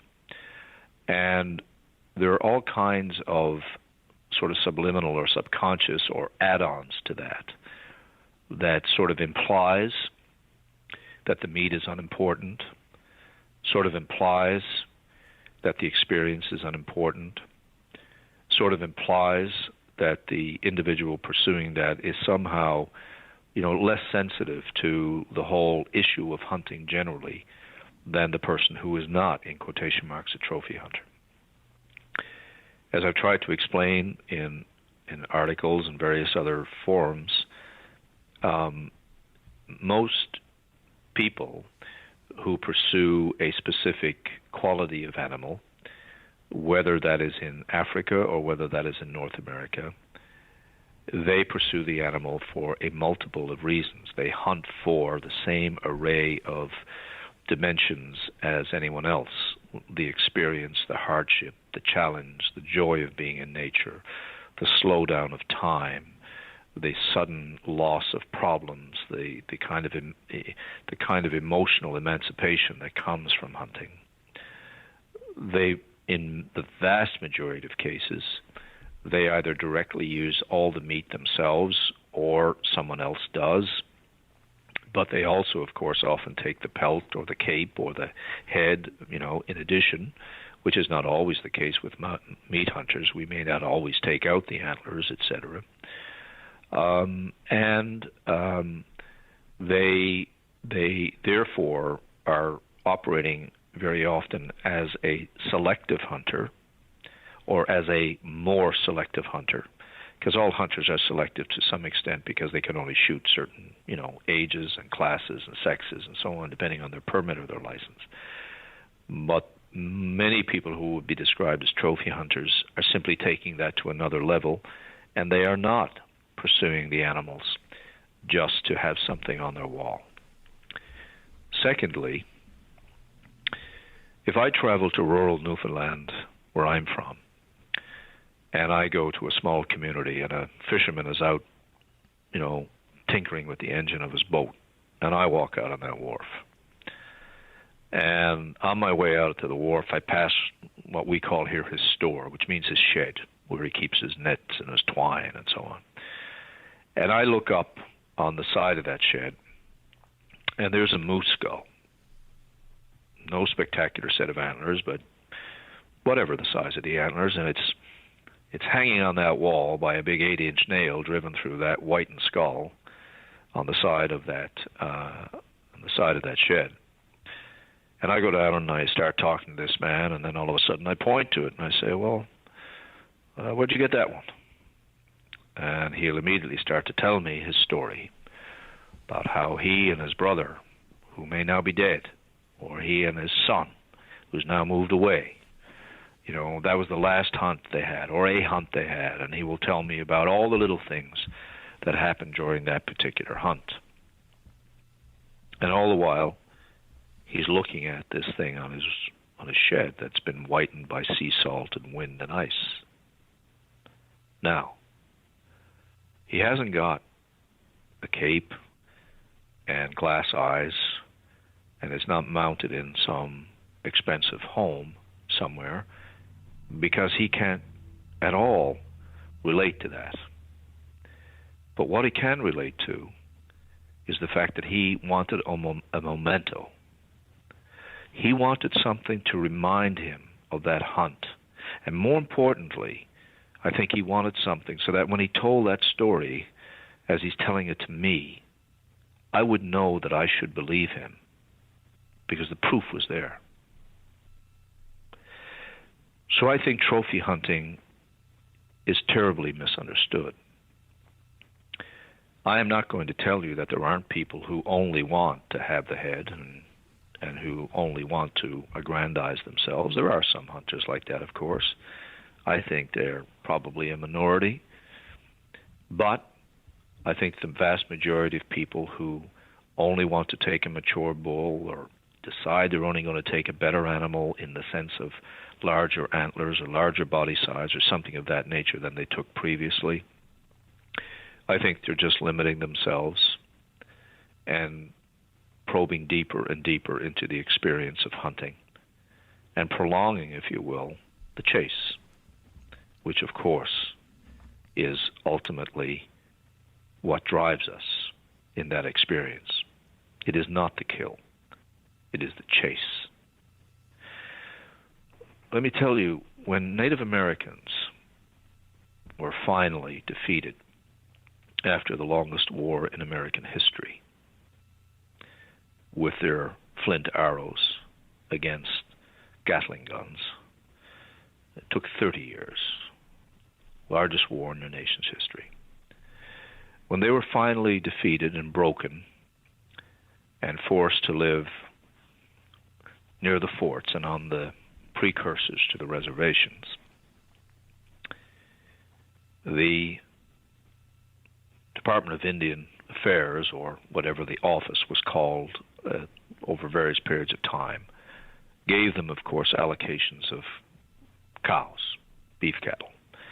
Periodically, they would be given beef. Now, they were supposed to be given a lot more of everything, of course, but periodically the cows would arrive. But what would happen when the cows arrived was not that they would be brought in butchered, or they would be brought in a corral and simply shot and then butchered. No. The Native Americans, these incredible hunters, these woodsmen of such talent that there's not one of us could stand in their shadow. We couldn't,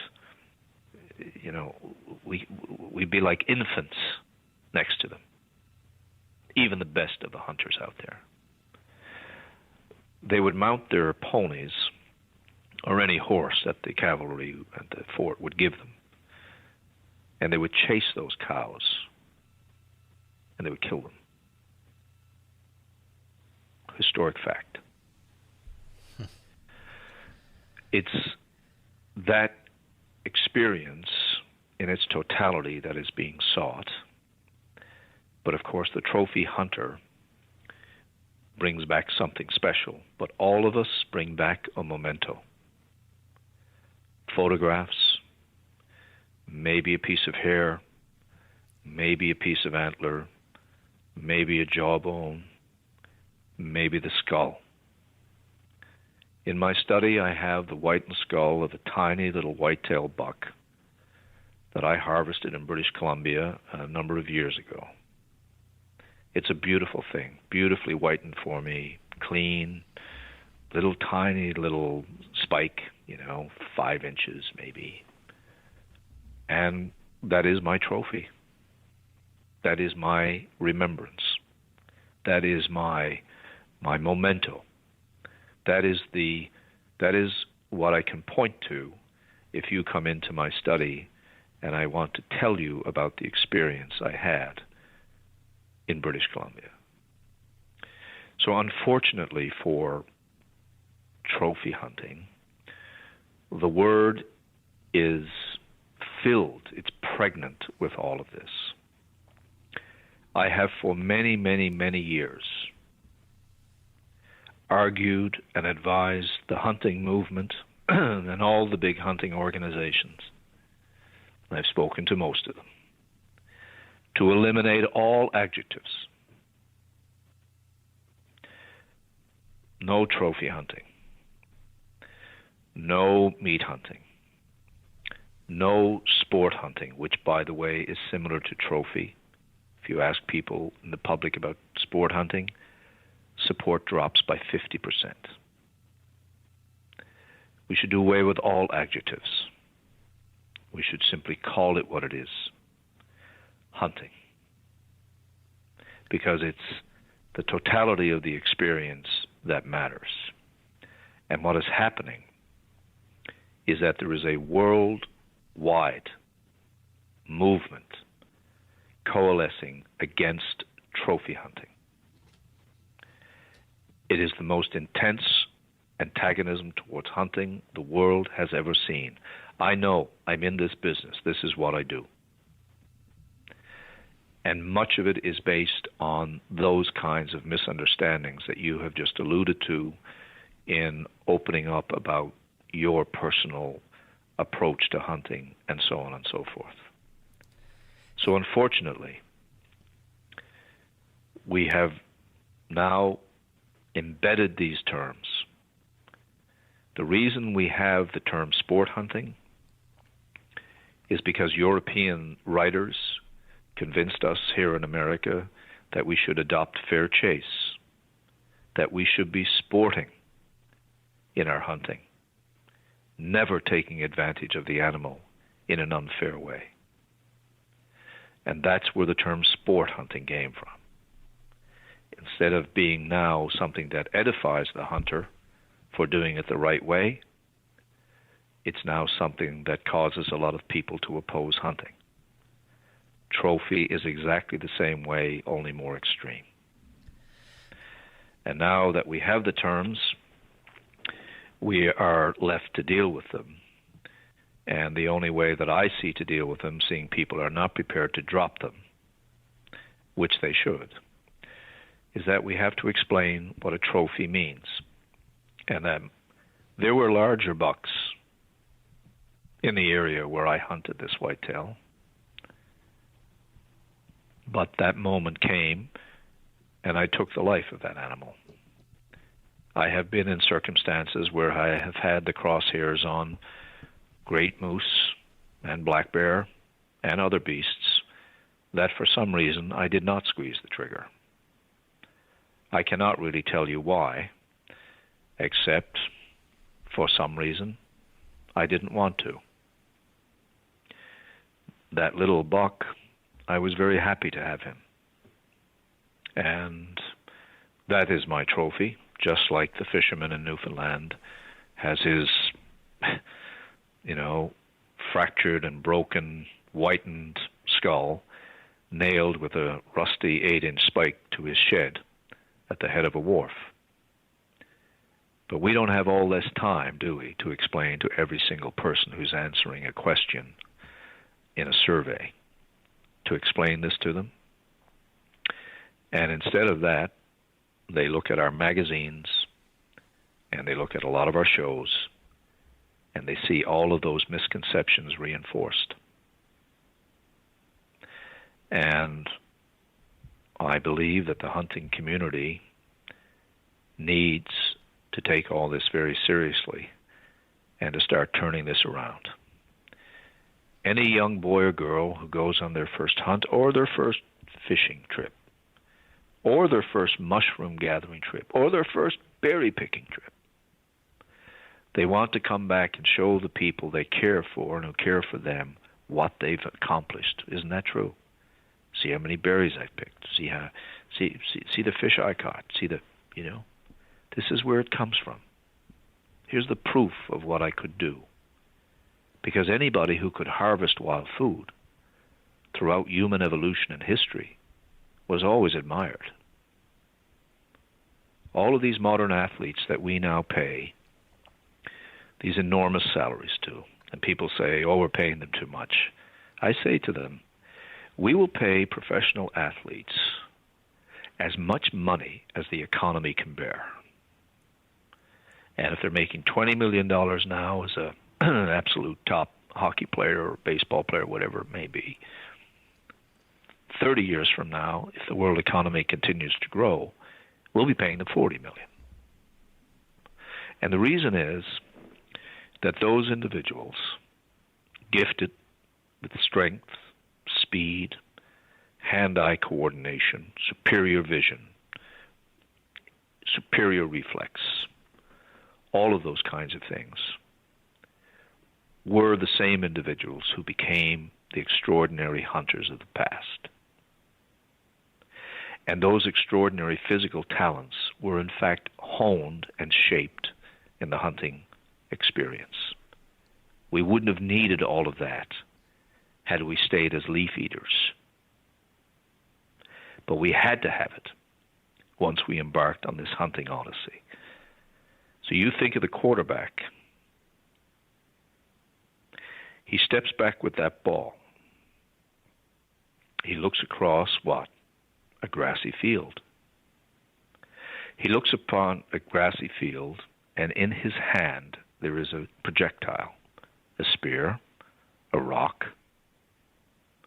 And he knows his power. He knows the strength of his upper body, the balance of his legs. He knows the wind. He knows the distance. He is watching this herd of animals chaotically move before him, probably disturbed by him exposing himself too soon, or they got his scent as the wind changed, and all of a sudden they're running helter-skelter. He knows if he has any chance at all to harvest one, he has to pick out a single animal. And then he has to figure out where that animal will go, and over the distance that he must throw that projectile, where that animal will be when contact is made. The only reason we have quarterbacks is because we hunted. And that is why we'll pay the great ones any amount of money that's possible. And that is why the rest of us will adore them, stand in awe of them, pack stadiums to see them. Because in the past, they were the ones who were responsible for feeding us, for feeding our children, for maintaining our communities, not only through hunting, of course, but also in warfare when necessary. And that is the legacies that run through all of this hunting experience. It is too bad that most people cannot have time to reflect on all of these things. But that's our job now. There is a rising empathy for animals worldwide. Everywhere in the world, people are starting to care, in fact, and speak more about animals and why we should keep them and protect them from harm and so on and so forth. That same empathy, to go back to the beginning of this, was what drove those great artists 30,000 years ago to create that extraordinary art. At the same time that our hunting talents were being honed and we felt such exhilaration and passion for that activity and need for it, we were developing this fascination and, yes, empathy for these wild creatures.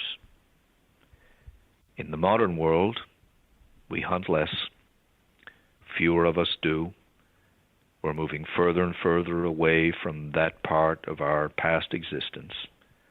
And what is rising to the surface is the other part, this empathy for wildlife. And we as hunters are going to have to show that it is possible to have both, or we will lose what we have over time. To that point, Shane, we've talked about the way I see this, at least if we look at the imperatives going to the future to continue both productive landscapes and habitats and wildlife and our ability to hunt them.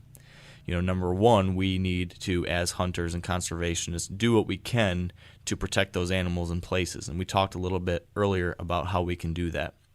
Now, the last 20 minutes or so, we've talked about the terminology and how we talk about hunting, how others view hunting, and the importance of public perception. I mean, I think as we mentioned earlier, we are a very, very small minority in the big scheme of things, and if ever the greater non-hunting public decided that what we do is unacceptable, it would be done. So the second part to preserving our heritage and our wild places and animals is being able to effectively win that communication battle of sorts and effectively helping non-hunters understand what we do and why, like you mentioned, empathy for animals and hunting of animals can coexist and why they are in many cases one and the same. You touched on this just a little bit, but I'd love you to expand just a touch more on how we as hunters can better communicate with non-hunters about these topics, whether it be someone who is attacking you about trophy hunting in Africa and the Cecil the Lion debate, or whether it is simply, why do you kill a beautiful animal that you say you love? I know that I think all hunters, myself included, think about this a lot and want to make sure we effectively communicate it. But could you share with us some of your basic advice on how to better communicate to the public, to non-hunters, about this way of life that we cherish so much? Hunting is a complicated business, and it's very difficult to explain to somebody who hasn't done it all of the things that come from it. But the reason there is as much support for hunting as there is where we have to start the answer to this question. If we had not somehow, over fairly long periods of time, generations, convince the public that we were interested in more than simply a violent excursion to kill something, we would currently not have the support that we have in the general public. So first of all, we've all collectively, by accident or by deliberate action, we have done some things right, haven't we? The second part of the answer to that question is that a lot of people in society are not going to deeply ponder this question. They are going to react relatively superficially to either become pro or anti or relatively indifferent to hunting.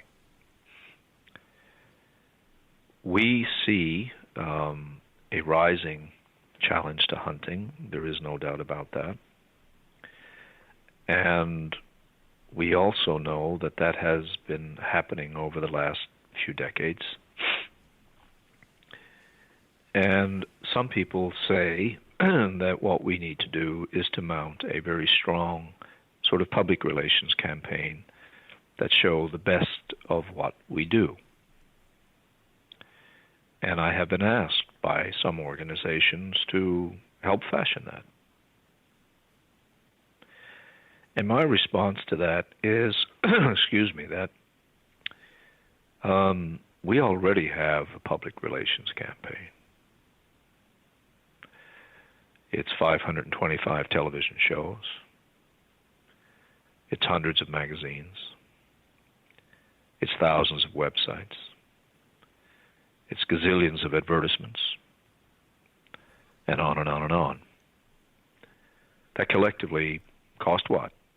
50 million, 80 million, 100 million? I don't know. But a lot of money. And the vast majority of what's being articulated in those forums, I don't think is going to win the day for us. So that's a very important issue, because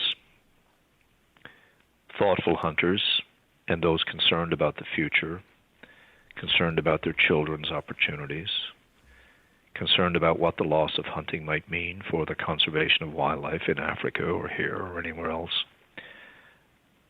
they want to find a way to communicate that does not alienate the public.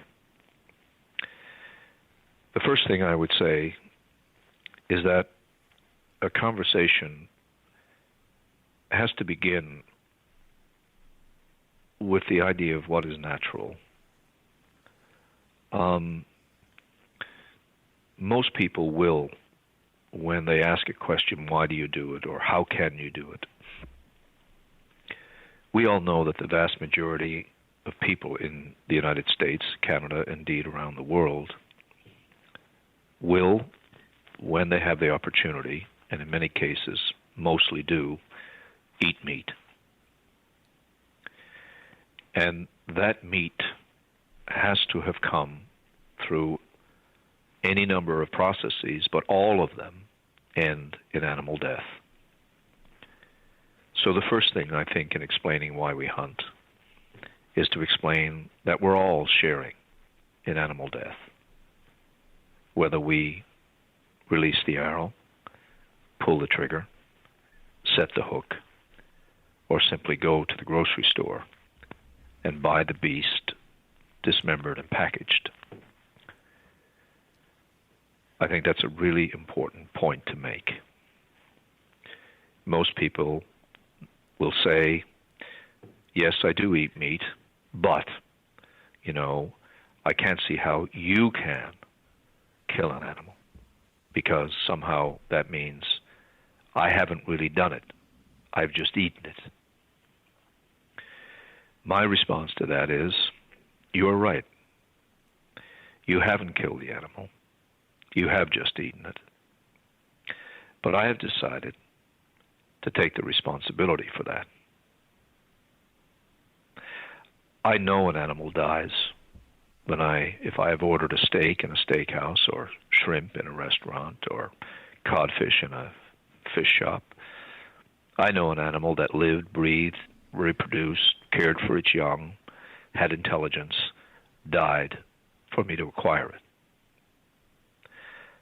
I feel the really responsible thing is for me to be a part of that as much as I can, and to witness the natural process that brings this food to me. I'm not saying it's easy. I'm not saying it's enjoyable in the sense that you might think. But I have discovered that in taking responsibility for it, that I feel better. I feel I've done the right thing. I also feel that in my hunting, I do end an animal's life, and that animal, as I have said to many hunting audiences, and this makes many of them very uncomfortable, I know that that animal feels the bullet the same as I would.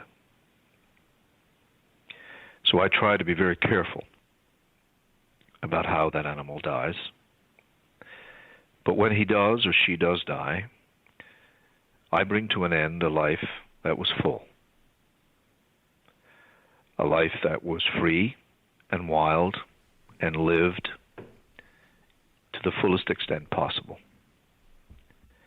And that only in that 1 second, if it's perfect, or in that last minute or two, did that animal suffer in any way by the hands of any man or woman. But I can assure you that there are many animals, hundreds of millions of animals, that are raised to feed all of us, who live a life that is not free or wild or full. So we can argue over this issue of hunting, and you can be content to eat what you eat, knowing that someone else has taken an animal that has lived its life in captivity, and they have killed it for you. But I don't wish to do that. That is the basis of my discussions with people who challenge me. Broader than that, however, very few people who meet me, hunter or non-hunter,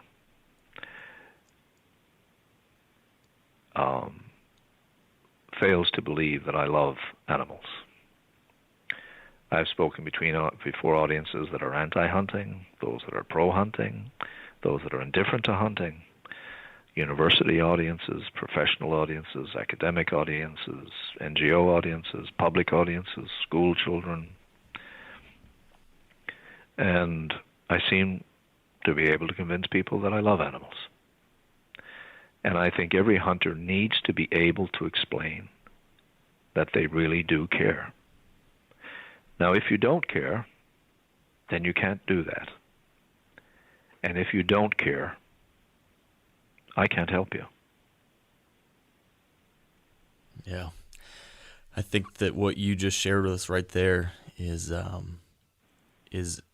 what we all want to be able to convey, I think. And many times, lots of us struggle putting those thoughts and feelings into words. So I'm very appreciative that you could share that. And I think everything we've talked about here today, a lot of the topics and issues are issues that I believe that many hunters do wrestle with, and if they aren't already, they should be thinking about these things. It's important that we're thinking about these things, internally struggling with these things maybe, and I say that because hunting is a serious thing. It's nothing trite. It's not something to just go out and do. It's something that is so deeply intertwined with who we are, and it's taking a life. And I think that's something that should be taken very, very seriously, thought about. And to that point, I guess, we've taken a lot of your time, Shane, and I really appreciate it. And we've covered so many things that I was hoping that we would, and I'm so glad that we did. But if people are out there that want to dive into these types of topics more, I'd like to offer one suggestion, then I'd love to hear from you, Shane. When it comes to hunter ethics or communicating about hunting or conservation or why we hunt, there's a book I've really come to find helpful and insightful that's called A Hunter's Heart, and it's a collection of essays put together by David Peterson. And I would personally encourage anyone listening, if you want to dive into this aspect of hunting more, which I'd encourage you all to do, I'd really recommend that book as something to look at, because I think it poses a lot of these questions, it explores a lot of these topics, and I think these types of things are part of the responsibility of being a hunter, is understanding these things, of answering these questions for yourself, and then also feeling comfortable answering them to others, because as Shane's mentioned here, being able to communicate with the non-hunting public and making sure that we do have them at least accepting of what we do is going to be very important for not only our hunting way of life, but also the preservation of those places and animals that we care for so much. So that all said, Shane, do you have any other resources, whether it be a book, a film, a website, anything like that you would encourage our listeners to check out if they'd like to explore these topics more? Well, there's a lot of literature that's out there that sort of toys around the question. The book you reference is actually an excellent source. There's no question about it. I guess rather than turning people towards anything that I have done or others have done, I'd like to turn it back on each of us as individuals. I don't care what a person's background is, man or woman. I don't care what their race is. I don't care what their religion is. I don't care what their educational background is. I think we're all, by virtue of being human, capable of very reflective thought. It may come at a time of pain in our lives. It may come at a time of beautiful experience or seeing something extraordinary. Actually, what I would encourage each of your listeners to do is to carry their own little notebook and to try and express in their words, in whatever language they prefer, what their feelings are throughout any hunting experience. From the preparation time to the time they leave in the before light hours, the sounds that they experience on their way to a place where they're going to wait the arrival of turkeys, or to the first light over a marsh, or to some first chance to scan mountain escarpments, whatever that might be, up until the time when they see an animal, how they feel in pursuit, how they feel at the time of frustration when the animal is gone and their trip is over, or how they feel when they do kill an animal. I think there's value in reading the things that others have produced. Yes, I do. But, I think there's more in us all about this issue of hunting than we let on or that we set free. It's not everybody is going to be a Roosevelt or some sort of, TV celebrity or writer or whatever the situation might be. But every single person who has hunted has shared some of the same experience. And so I think what I would suggest and recommend more is that people, your listeners, hunters everywhere, start to reflect on this experience more deeply, and to then ask themselves if they have to explain to their children before they ever take their children with them, if they have to explain to their children why they do it. That's a comfortable relationship. It's a person they know. They have a great audience to practice on. It's a challenging thing to do, but I think it's a really worthwhile thing to do. And that's what I would recommend. I love that. I think that is a great idea. And to your point, so much of this is just simply the act of reflecting on what we do, and the importance of that right there, just the reflection, whether that's by writing your own thoughts, listening to a podcast like this, reading a book, talking with friends, talking with non-hunters, whatever it might be. I think having these thoughts, conversations, reflections, it's important. So thank you, Shane, for helping us maybe trigger or catalyze these types of thoughts or conversations or reflections in our audience and with other people. And finally, I'd like to ask Shane, if our listeners want to learn about what you're doing with Conservation Visions or the Wild Harvest Initiative, where can they go to get more information about that? Well, if they just sort of Google anything about me, they'll find their way. But my website is www.conservationvisions.com. They can visit that, or they can see my articles in various magazines or look for my films or whatever. But or they can get in touch with me, as many people do. So but anyway, that will give them some ideas of the things that I do and so on. And I'd like to thank you both for having me on the program. It's been a wonderful discussion, and I hope we've changed some minds and influenced some hearts. Absolutely. Well, we really appreciate it, Shane.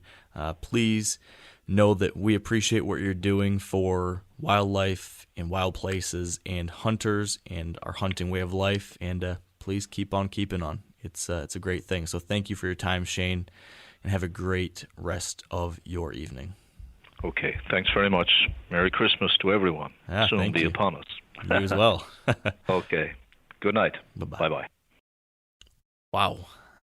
I don't know about you, but And I really enjoyed that conversation. There's a lot to take in there, a lot to think about, but I think it's just so important. So thank you for sticking with us today for this extra long episode of the podcast, but hopefully it was also a very valuable one as well.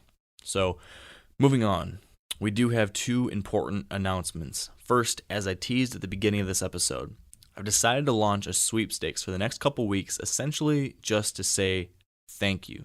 You know, there are thousands and thousands and thousands of you out there listening to this show every week, and Dan and I just appreciate that so much from the bottom of our hearts. You know, thank you for taking that time to spend with us. Thank you for tuning in. Thanks for caring about what we're doing here and for wanting to be a part of it. So from the bottom of our hearts, again, thank you. So with that being the case, with that being said, we're going to give away a couple awesome prizes to celebrate the holidays and to celebrate all of you. So we are giving away a first prize of a brand new Bear Archery Arena 30 bow. That is a slick rig. Second prize is a Sitka Gear Celsius shacket and Fanatic beanie. And third prize is a Wired to Hunt hat and t-shirt. So some awesome prizes right there. Again, a brand new bow, an awesome shirt jacket, the shacket, which I love, from Sitka Gear, a Fanatic beanie, and third prize is some sweet Wired to Hunt gear. So if you'd like to enter to win any one of those three sets of gear, go to wiredtohunt.com/holiday. That's wiredtohunt.com/holiday, and that's going to send you to the Facebook page that's hosting this giveaway. Once you get there, you just need to enter your full name, email address, birth date, and a code phrase. And that code phrase is something I'm only sharing here in this episode right now. So the code phrase is, with that being said. Yep, the code phrase is, with that being said. Type that in, no spaces, and then hit submit. That is going to be what's going to make you eligible to win one of our three grand prizes. And that sweepstakes will open today. This is December 10th is opening. And that's going to be open until December 24th, 2015. And we'll then announce our winners on the next episode of the podcast released after that date. So again, visit wiredtohunt.com/holiday to enter the giveaway. And remember, the code phrase is, with that being said. And that's no spaces. With that being said, with no spaces. So, in other news, Dan and my trail camera contest bet that we've been talking about the past few months, it's finally open for voting. It's a little late, but I finally remembered to get it online. So, if you go over to the blog, wiredhunt.com, you'll see a blog post from this most recent week that includes a poll to vote on which of the bucks we shared you think is the biggest. It's kind of a fun little thing. I'm currently getting destroyed, but if you'd like to put salt in my wounds, go ahead and vote too. So be sure to check that out. So finally, a big thank you to our partners who help make this show possible. So big thank you to Sitka Gear, Trophy Ridge, Bear Archery, Redneck Blinds, Huntera Maps, Ozonics, Carbon Express, Lacrosse Boots, and the Whitetail Institute of North America. And with all of that being said, and there's your code phrase again, thanks again for joining us today. Please keep Shane's words in mind over the coming days. Do some reflecting. Take action for hunting and conservation. And finally, stay wired to hunt.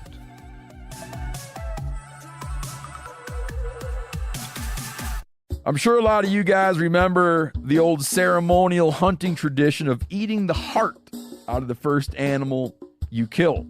Meat from those organs are among the most nutrient-rich foods on the planet.